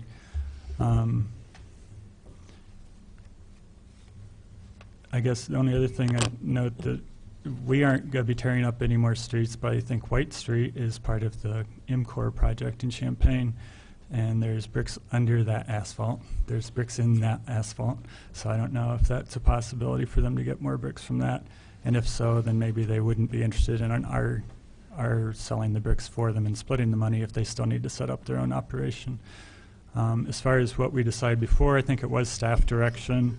It was always anticipated that we would discuss it further, so I don't think this is out of order to still make changes in that.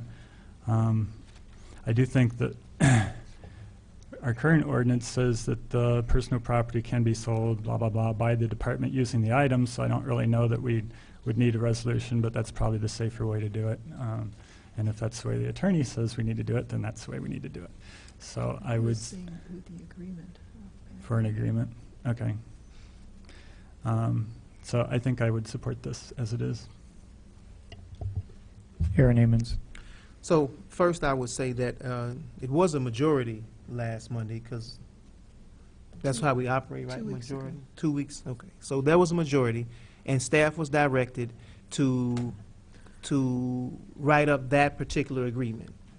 So why you would come back with something different, I don't understand. If you were given directive from the council to draw up what we decided for you to draw up, I'm confused. Could I respond to that? Yes, Mayor. We have items listed on the agenda for discussion, and those are talked about, but there's not action. So it has to be listed as action in order for us to have a vote to tell people what to do. Didn't So, we vote on it last 2 Mondays? Or last Monday? we did, but I've tried to point out that it was not listed on the agenda as an action item. It was listed under discussion. So that was the difference. And I felt to do it properly, it should come to the committee listed as an action item. So that's the reason I did it the way I did. Well, see, that just sort of, it goes right back to what Ms. Donaldson was saying. It just seems like the rules change when they fit and move when they don't fit. You know, we're going to change the ordinance for the CPRB because it doesn't fit anymore. Now we're going to, you know, now you're saying that we voted on something and we shouldn't have voted on it. So we're going to, staff can come back with something different. You know, okay. I would also note that the ordinance says that requiring us to get the best price for surplus goods. It does not mean, it doesn't say anything. Charlie, this was your point. You were saying that these were all, that the entire 120,000 is surplus goods, right? And it doesn't mean that you have to sell each one. Well, it doesn't mean that you have to get a particular price for each one.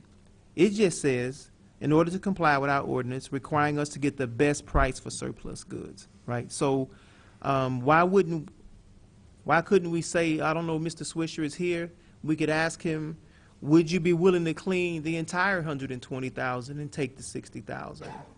I don't know, but we would offer something that's consistent with what the majority of us agreed upon the last time we talked about this. And I find it troubling for me, for you, Diane, to say that there were assumptions made, because it really comes across to me as if you're saying that Mr. Swisher or somebody else is not being truthful or forthright with their comments. That's the way I received it. Maybe that's not how you meant it. But clearly with the work that's been done over the years with PACA and what they have done for the city, to now, after all of this, and after offering what we all thought, what the majority of us thought was a reasonable solution, and even PACA to say, okay, I think that we can live with that. Now to come back again and to basically just throw dust in their face and say, no, here you can have 30,000 if you clean these other 60. I think it is the integrity of the city is on the line based upon this decision that we're making tonight. And I believe that this little money, this whatever we might sell off these bricks, is not going to make or break the city, and our integrity and the relationships that we have with organizations like PACA are far more valuable from my perception than what you all are discussing tonight. We asked our Director of Public Works, how many bricks do you need? 60,000. We said, okay, sounds like let's get the first dibs, let's get the best one, we can preserve the street. Now we come here and say, now we need 90,000. Plus you got to clean 60 to get to 30. I think it's terrible policy for us to move forward with that in that regard. And I think these were far more than some assumptions when you had an agreement, verbal agreements that we've been doing for years. And so to just say that Mr. Swisher was making assumptions, I think that's inappropriate. Yes, Diane Marlin.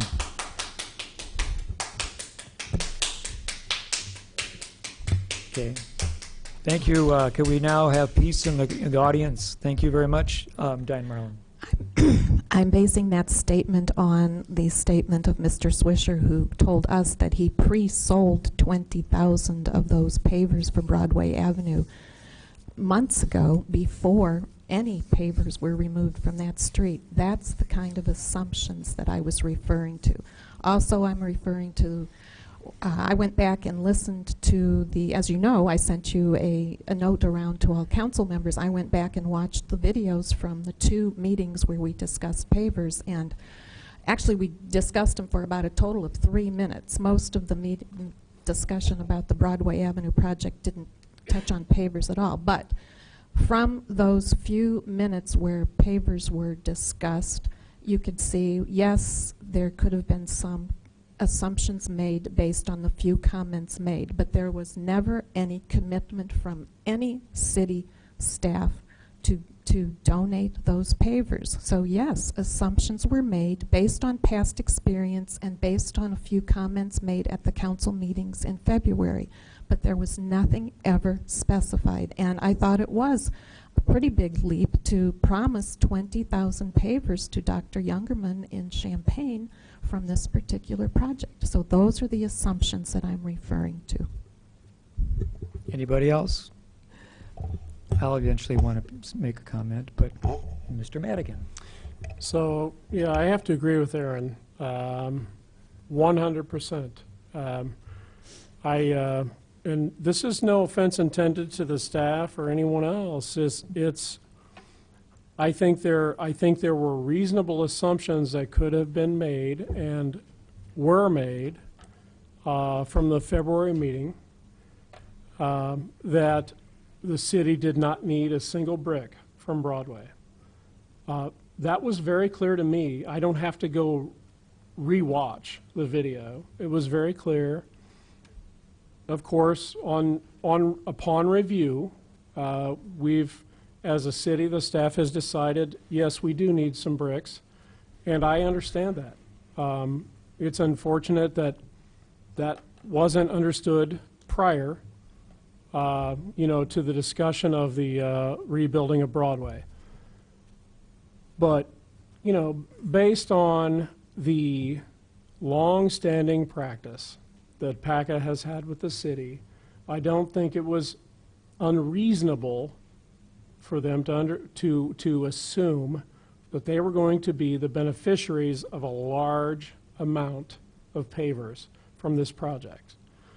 And what I really have to agree with Aaron on is that in the last meeting, we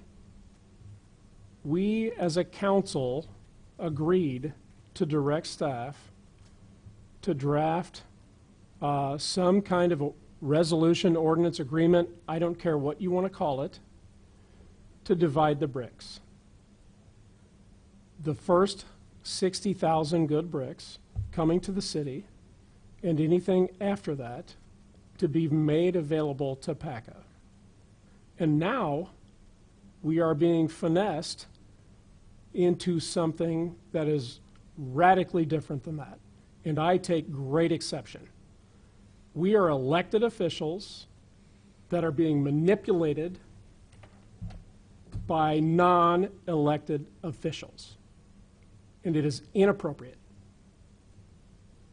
Totally inappropriate. Charlie?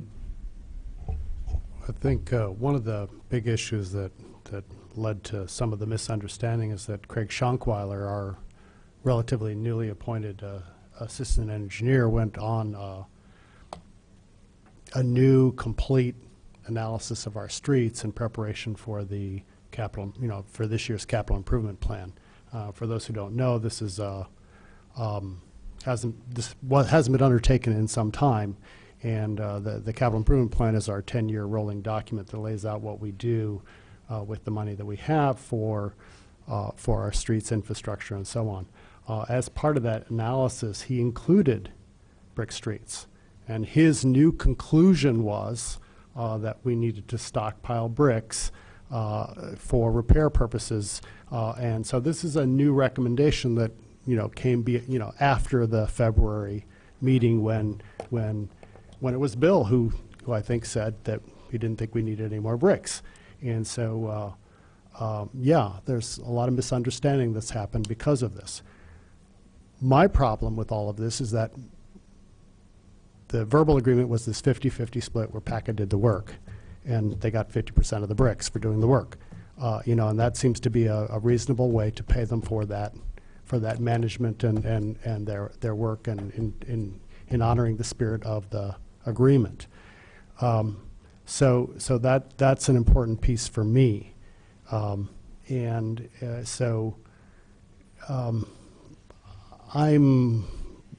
torn by this. I'm a PACA member. I support their efforts. They're a great service to the communities that they're in. They, to echo Gina's comments, I mean, they do great preservation. So I understand that. But at the same time, we can't just give away valuable city property. And we need to find something in between that meets this. At the end of our last meeting, we were all very tired. It was 10:35 when we finished up this thing. None of us were thinking clearly. I made the comment then that we just can't be going so late in our meetings because we don't make good decisions. We didn't make a good decision 2 weeks ago, and because we didn't think through all the implications. We have new information now before us with regards to our own city ordinance. We have the right and the ability to override that if we want to. So I think that's our choice tonight. All right. Bill, would you take over the meeting so I can make a comment? Yeah, I recognize Dennis. Okay. All right. I understand that PACA has earned their pavers in the past by offering a great service to the city by cleaning and palletizing them, both on their own site on North Lincoln and also at Perkins Drive storage site. And I think that there's no doubt that by doing that, they earn the right to take pavers if that's the agreement the verbal agreement that the city has had for a long time. Now, the decision that the council directed staff to further by creating a resolution and bringing it before the meeting tonight was that we would split the pavers 50-50 with PACA. Now, the ordinance, as we're reviewing it, that would have given them 60 pavers to have, and then we would have retained the 60 pavers that was estimated that we required of the 120 that were estimated in the street. It also has to be remembered that there are an uncounted number of a multitude of pavers already in the city's possession from previous road removals that are in piles that are uncounted at the Perkins site. So to imagine that the city is actually going to be bereft or fall behind in the number of pavers that are currently on site would be erroneous. What's different about that is that they are not cleaned or palletized, and therefore they are less conveniently accessed. Now, the Public Works Department has stated that it would have no problem in PACA accessing the Perkins Road site and cleansing, going through the pile, cleaning and stacking pavers as they have in the past at that site. That they could even do it by the pavers in the piles being moved to cement-based work areas that are on site, and that PACA would have access in the future to other city pavers as excavation occurred. So I think that's generous. What I don't understand for myself is the corollary issue here that suddenly now pavers will be sold at the city's solid waste reclamation site. This council had decided that we would not actually be selling pavers at the reclamation site because one, it would be, well, I suppose it's possible that we don't mind so much that we're in competition with PACA, but that it would be a necessary waste of pavers to require that we would have 60 of them, 60,000 of them, and yet be willing to give away 30,000 to the public. That would be a misguided effort in my part, in my mind, because if we need to be stockpiling pavers, why then would we be wanting to give away pavers to the public? Is it just to make a few bucks? And is that the reason why this has come up? I would say that if the city wants to be selling pavers, it should go back to the stockpile in its own yard and do the work or bring in the workers, the free workers that PACA sometimes uses to get those pavers on pallets and then take them out to the reclamation center if they want to. So that's another aspect of the ordinance that's in before us, or that's not an ordinance, it's just a proposal, that seems to me contrary to the wishes and the direction of the City Council. So I don't support the proposal as it's written, and I think that it needs to be reworked or rethought, or that we should just be honoring the proposal with the idea that PACA, if they want to stack and sort all the bricks that come out of the street and keep half of them, that's a fair result. So thanks. Thanks, and I'll I'll take us relinquish back. back the chair. All right, so Eric Jacobson. So one of the things that I'd like to know before, making a decision on this, and it sounds as though we're really not ready for a consensus, and it may be that a consensus might be achievable, so maybe we shouldn't move it tonight. But but do we have an estimate as to the number of pavers that we would be likely to need over the next, I don't know, 10 years, 20 years, in order to keep our brick streets in repair? Is a change in that number part of the basis for what's in front of us now? What I can tell you from Craig Schonkweiler's assessment is, in addition to the existing pavers that are piled at the Perkins Road site, we would need, for future road repairs of our brick streets, an additional, what we estimated, 60,000 pavers, which is the number of pavers between Stebbins Drive and Kerr Avenue. So that additional Broadway pavers, in addition to what's at the Perkins Road site, is what we estimate we need for future repairs. So if I may, follow with a question. So what we're saying, what this proposal, it seems to me, is implying, at least, is that we definitely need to keep 60,000 in reserve, but the extra 30,000 is in case we need more, or is the extra 30,000 in order to honor the letter of the ordinance that we need to dispose of them at the best possible price? The latter. Okay, it's the latter. So, yeah, I think I'm not really quite ready to decide this, because I'm seeing in my own mind some conflicts. I mean, on the one hand, I really want to obey our ordinance. On the other hand, I really want to support PACA's work. They're a private entity, but they're a private nonprofit. They're a non-governmental organization, but on the other hand, what they do and what they have done is so complementary to what we do and our historic preservation mission that I'd sure like to see us be able to come, I don't know exactly what it would be, but be able to come out with something that we could achieve consensus on rather than a sharply divided vote. And Aaron Amons.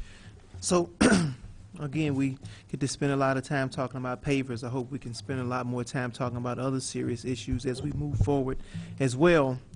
But I'm enjoying the conversation, actually, because I'm learning a lot. And so, Charlie, I just want to say to you, brother, that I was thinking quite clearly at whatever time it was when we made the vote. So, maybe you can speak for yourself in that regard, but I know what decision I made.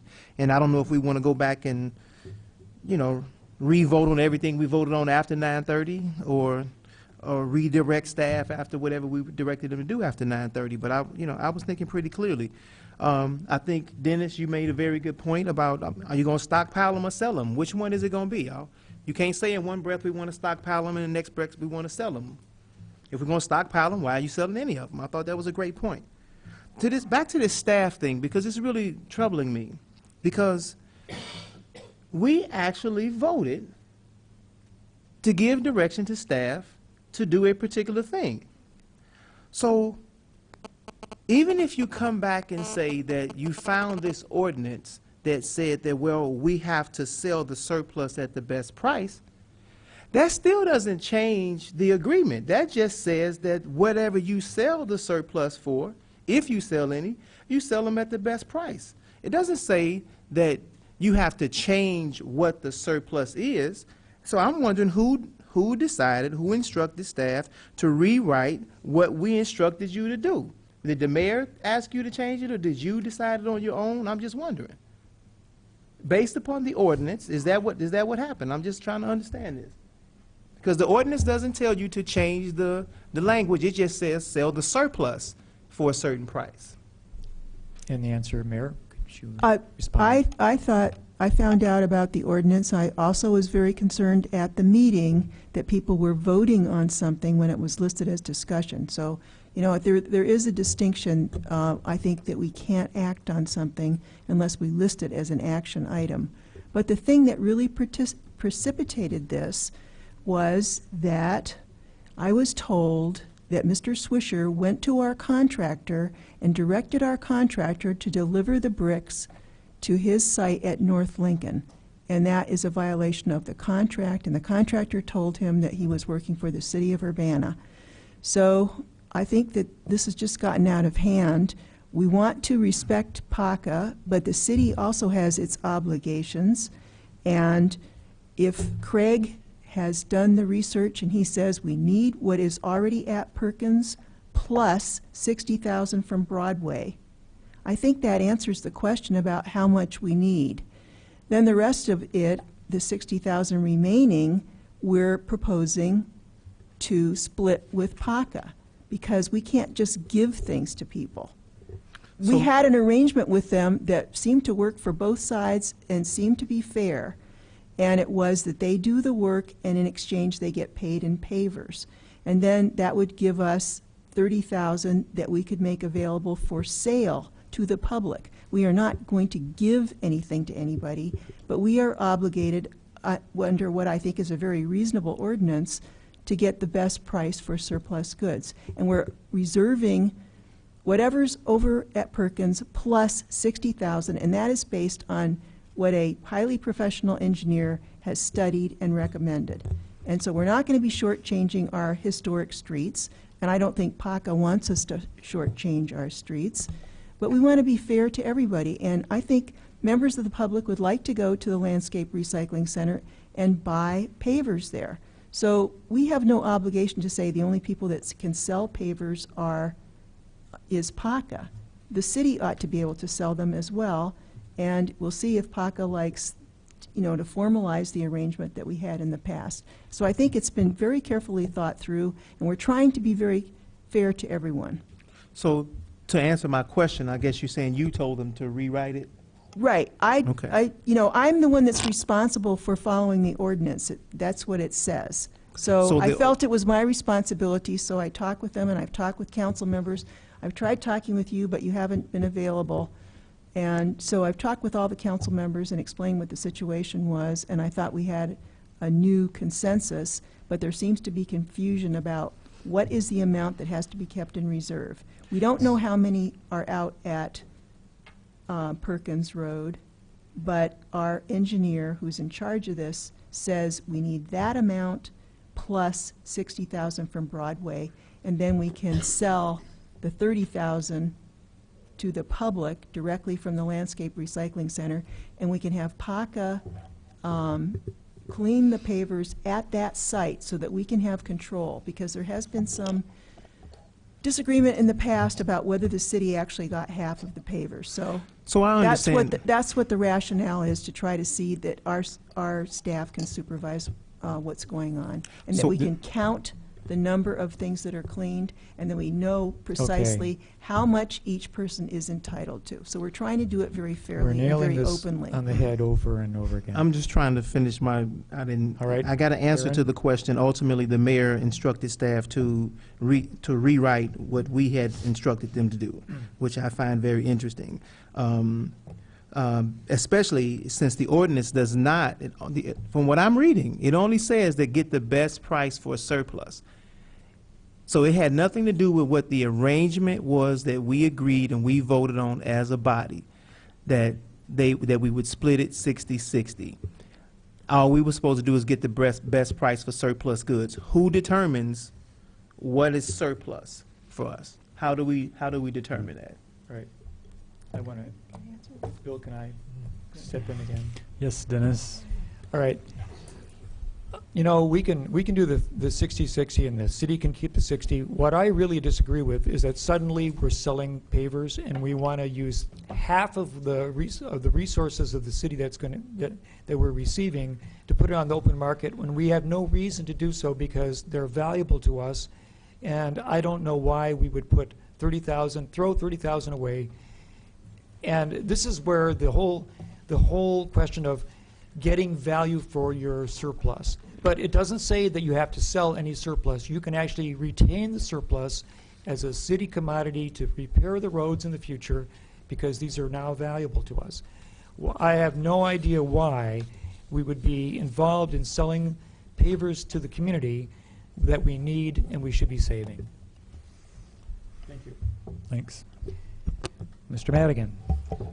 Okay, so based on Aaron's questioning, I want to retract my comments earlier about toward the staff. If you were directed to do it, you were directed to do it. So I guess where I would be at this point is then the city council had a consensus, and the mayor chose to divert from that consensus. And so my point further would be, we are talking about, we're getting hung up here on surplus property. What's interesting to me is, in the lifetime of Urbana, dug up brick streets have never been considered surplus property until this moment, ever. But now all of a sudden they are. I find that very interesting, especially since we've used 500,000 of them for landfill on our own property. And if we need some surplus pavers, let's go dig them up. We've got 500,000 of them. Why punish PACA for a long-standing oral agreement? And don't get me wrong, a written agreement is always better, but I grew up on the farm, and a handshake's a handshake. An oral agreement's an oral agreement. And we ought to be able to stand up to those, regardless of how complex our society has come with regard to these kind of things. And if we need 60,000, let's keep 60,000. And if we don't need the rest, let's not be in the business of trying to sell something we've never in the history of Urbana considered surplus property until today. Could I respond to that, please? All right. Let's go with Charlie and then Eric. Okay, I'm sort of viewing the mayor's action as a veto on our direction. I think that's something she has the ability to do. I keep hearing about these landfill bricks, and I was hoping to get out and actually attempt to dig some up. Diane thinks that's funny.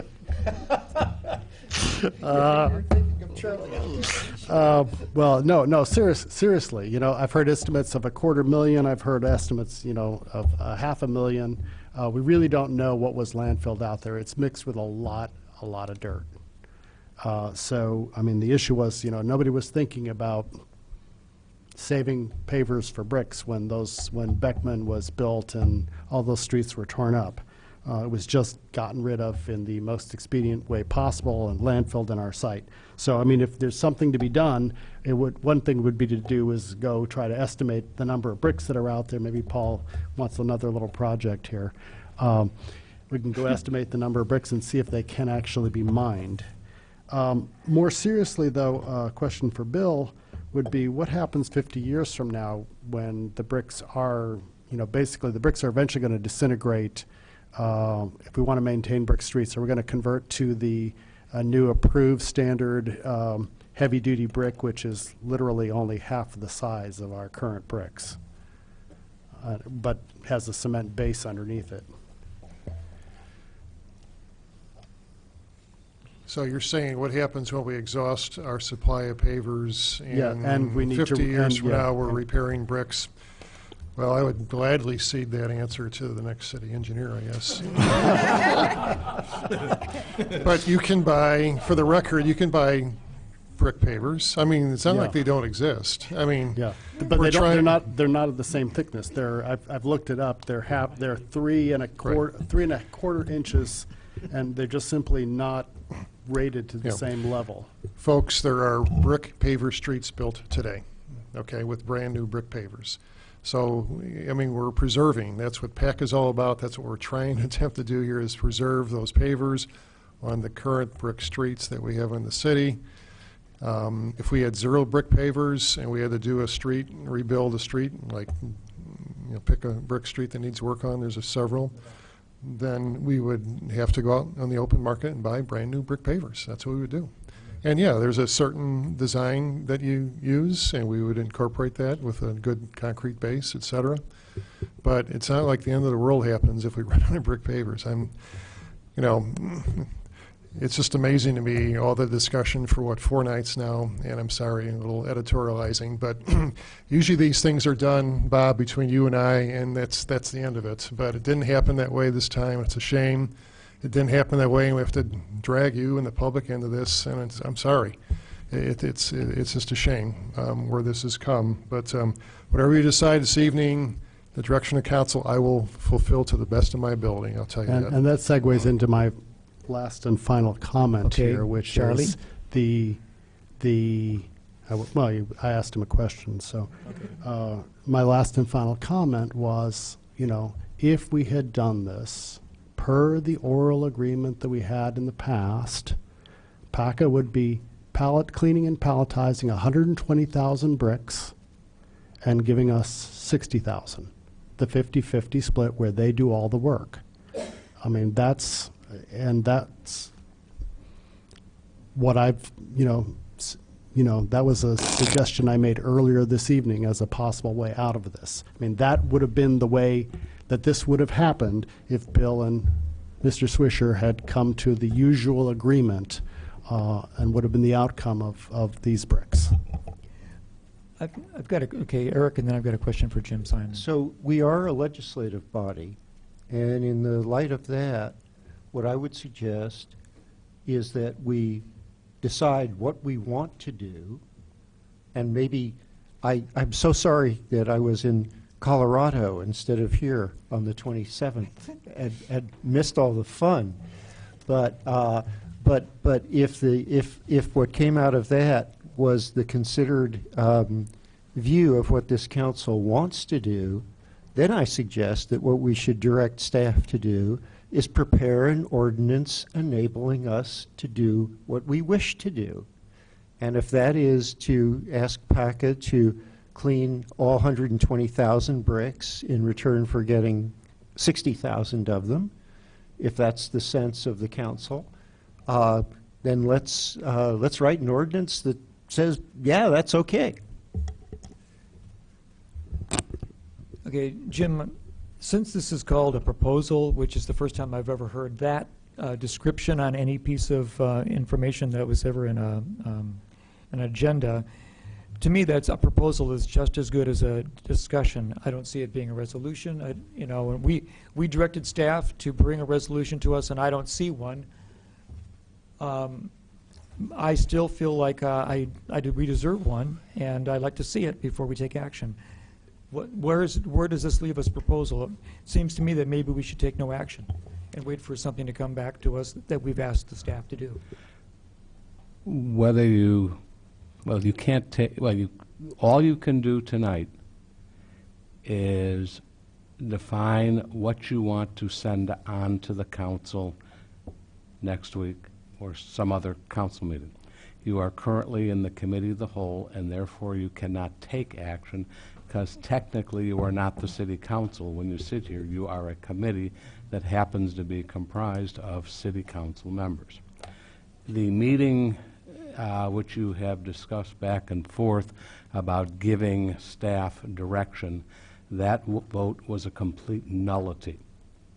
It was a vote during a council meeting which violated the Open Meetings Act, because there was no action item on the agenda, no description that any action would be taken, no description, and it doesn't have to be the title. We tend to use the title of our resolutions and ordinances to identify the action. The Open Meetings Act doesn't require that level of detail, but it certainly requires, an indication to the community that an action will be taken. A discussion is not an action, and therefore that vote and that agenda item in terms of what the council sought to do. Now, some comments were made that the council or the committee of the whole has sometimes, when a discussion item comes up, has approved or directed staff to do certain things. In part that is true, and in part that is not true. What, at least since I've been here, which is over a year and a half, it's coming on 2 years, or 3 years, excuse me, coming on 3 years. What you all have directed staff to do is research, not draft a particular ordinance or a particular resolution with the language that you want to see in it. You have directed staff to research, to find out, so you can then make an informed decision on whatever resolution at whatever you want to vote on. But usually, as we know, an actual resolution or ordinance is presented to the council. On this one, Section 2-118.1, first of all, says that the department head in charge of the resource has the authority to decide whether something is surplus or not. The department head has the authority to determine whether the city or the employees within his or her department need the resource.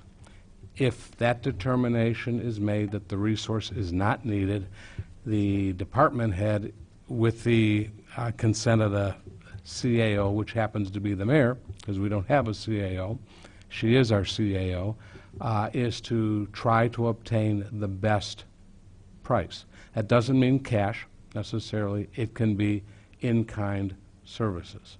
That's what the ordinance says. It doesn't say how much you have to get, but it says that you are supposed to, you just can't give things away. To my understanding, there has been no standing agreement. There's been a course of conduct, but no standing agreement regarding paver bricks. There's been a relationship, and from what you all say, a very good relationship with PACA. But as I recall, the meeting that occurred in February, Bill indicated that no promises or no decisions have been made in the few seconds that pavers was discussed. And then, of course, between that meeting and then the last couple of meetings, Craig has done quite a bit of research to clarify city needs. So the ordinance or the request to staff was a nullity, and you now have an ordinance to deal with.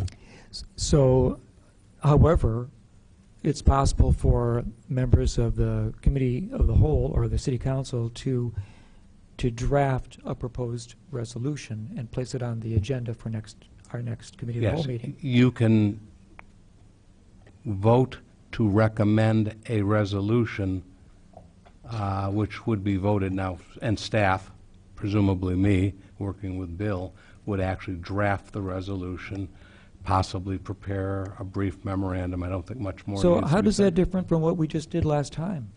You were in a council meeting last time, and Oh, a here, council meeting. there is a proposal that is being asked to be recommended. It's not in ordinance form, but a specific proposal as outlined in. So you're saying that if it had been the committee of the whole, we could have done that? We could You have could have recommended. recommended to the council. Okay, so we just a did it during the resolution. wrong meeting, and that's just the fact that, It was. and it was a discussion item. Yeah. All right, but it's a discussion item now, actually, potentially. Well, all right. Then, does anybody here wish to either amend or direct staff? Eric? So I would like to move to replace the proposal with a request to the staff to draft a two alternative resolutions. The whole major body of the two can be similar, but one should, and they both should hold 60,000 pavers in reserve for the city to use as for future repair.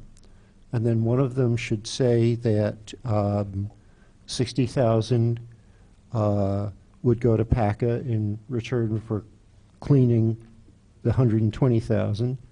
And the other should say that 30,000 should go to PACA in return for cleaning the 60,000. And then we can make a choice as to which direction we wish to go. And then I would ask Mr. Simon, if we go in a direction that, in your opinion, violates the ordinance with respect to the disposal of surplus property, that you advise us of that so that we can revise the ordinance.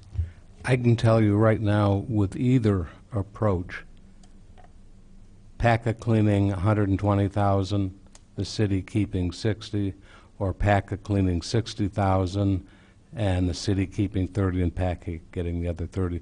Either one would meet the ordinance because you have value. PACA's contributing value in exchange for goods. Okay, well that's great. So then it can just be straight up. We can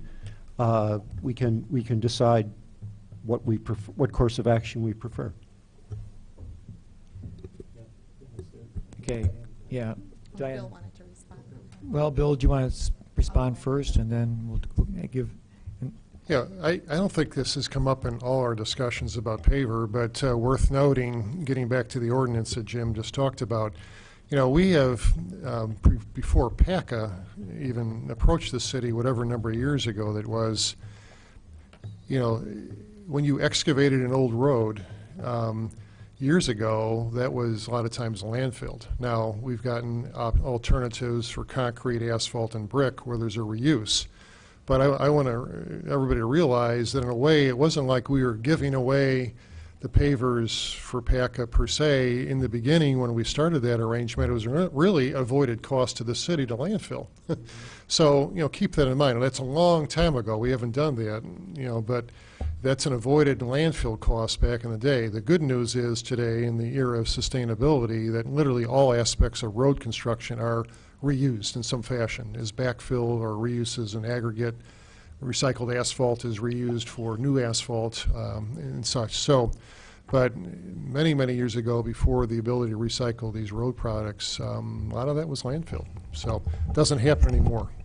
But that saved money to the city. I'm going to second Eric's motion.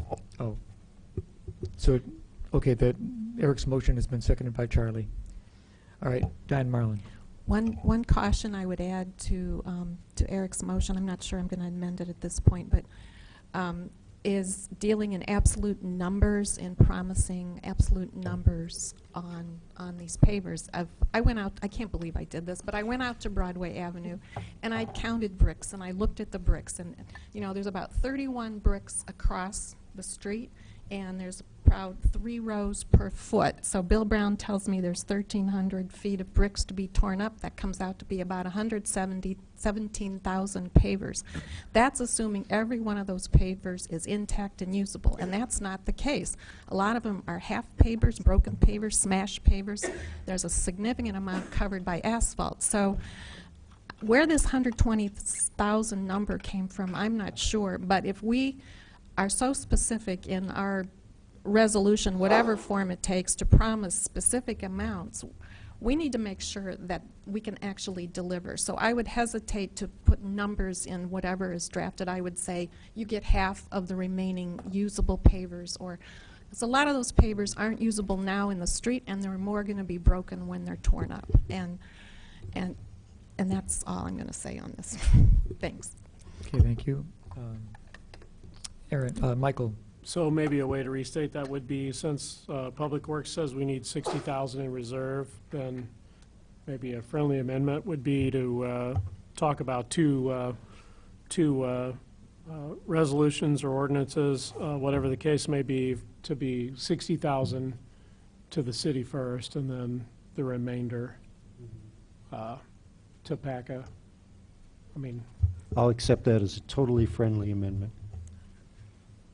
Isn't that what we said last week? Yeah, I think so. Exactly so. Same thing. We said it at the wrong meeting, apparently, that's all.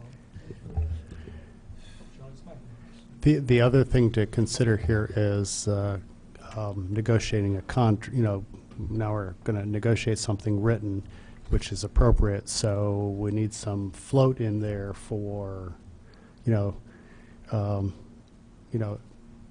I think we need to have some float in there to allow for negotiation of a situation with the idea that 60,000 is a good bricks is what the city needs. So I will draft something and send it to Phyllis, and then when she, and then everybody can pick at it to their heart's content after she sends it out. Well, no, I think if we just simply leave it with what I've just said, I think city staff can come up with the right wording and language, I believe. Okay. Is there any more discussion before we take this vote? Okay, what we're going to do, right? Do you want me to try? Or you want to try? Go for it. Okay, then we're going to direct city staff to come up with 2 alternative resolutions. One would be that the pavers would be that come off of Broadway Road would be split 50-50, or at least to the nearest percent, and that would assure the city to get 60,000 and PACA to receive whatever would be an equitable amount in return for their effort of sorting, cleaning, and palletizing the entire lot. The second one would be that having palletized, sorted and palletized and cleaned, the total amount that, no, not the total amount, but for 50% of the pavers, that for doing palletizing 50% of the pavers, the city would retain half, and PACA would receive the other half, and that would be approximately 30,000 pavers. Close enough for me. And I don't know if we're going to go by percents or by strict numbers. 60,000 the remainder, because we don't know how many valuable pavers there are. And I suppose we could say that if the amount ended up that PACA was shorted by doing the labor, that there are pavers on hand in Perkins that could be used to fulfill the 60 if we're going to go straight number by number.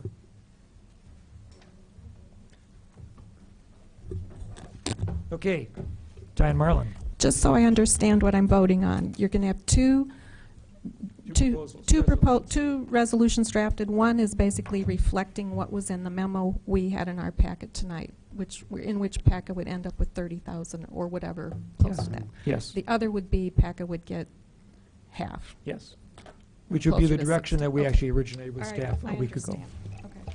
And then we can pick Well, or kill the phone. Would get half, given that we get 60,000 Right. good bricks. Which we probably won't. Are we ready? Okay, Bill Brown. I guess my only other comment would be, I think most of us would be satisfied with either of those, so would it make sense just to give PACA the option now of one of those two? That's probably a fair question. I think that's what I meant by saying, we have to leave some room for negotiation. Okay. Well, maybe by the time they come back after their meeting on Thursday or whatever day it was, they would have input to offer us, now that two resolutions have been requested from staff. Maybe we could get public information, we could get input from them before we make our vote, as far as their preference or their willingness to do more or less sorting and palletizing. Diane Marlin. City attorney has a suggestion. Okay, Jim Simon. What you might want to consider is authorizing Bill to confer with Mr. Swisher in an effort to arrive at a mutually acceptable agreement within the various parameters you're talking about. If it doesn't work, we always have the resolutions. I think the correct would be to negotiate with PACA, the executive director of PACA, as the contracting agent. All right. Is that going to be part of our direction to staff? Do we want to vote on that as a separate thing? Yeah, well, if that could be recognized. Yes, Charlie. Yeah, that was the intent of what I was saying. We've got a 60,000 idea, we have a 30,000 idea approximately, but the additional friendly amendment I was trying to offer was something to the effect that, but we allow room for negotiation of the final amount. And I think if we just leave it that way, that gives wiggle room. Yeah, allow the wiggle room. The bottom line is that we get 60,000 bricks, and there's some work done, in-kind work done, to pay for whatever PACA takes. Okay. So with that understanding, is that correct, Eric? That sounds fine to me. I'm happy to. I'm happy for what comes before us to reflect, conversations that Bill has with the leadership of PACA in the meantime. And I think we're talking about seeing this come before us in 2 weeks back to Committee of the Whole. Am I correct on that, or should it come right to the council? Council. Can it come to council? It's ready. Okay, come to council. Okay, great. Yeah, If then it's we'll ready. be done with it. Okay. All right. All right. And then I'm going to call for the vote, but I'd just like to thank Bill for being a long-suffering participant in this democratic process known as the Republic of Urbana, where the most minute issue can be well weighed before a decision is made. Right? And having said that, those in favor, please indicate by saying aye. Aye. Any opposed? May the blessing be. We are now adjourned.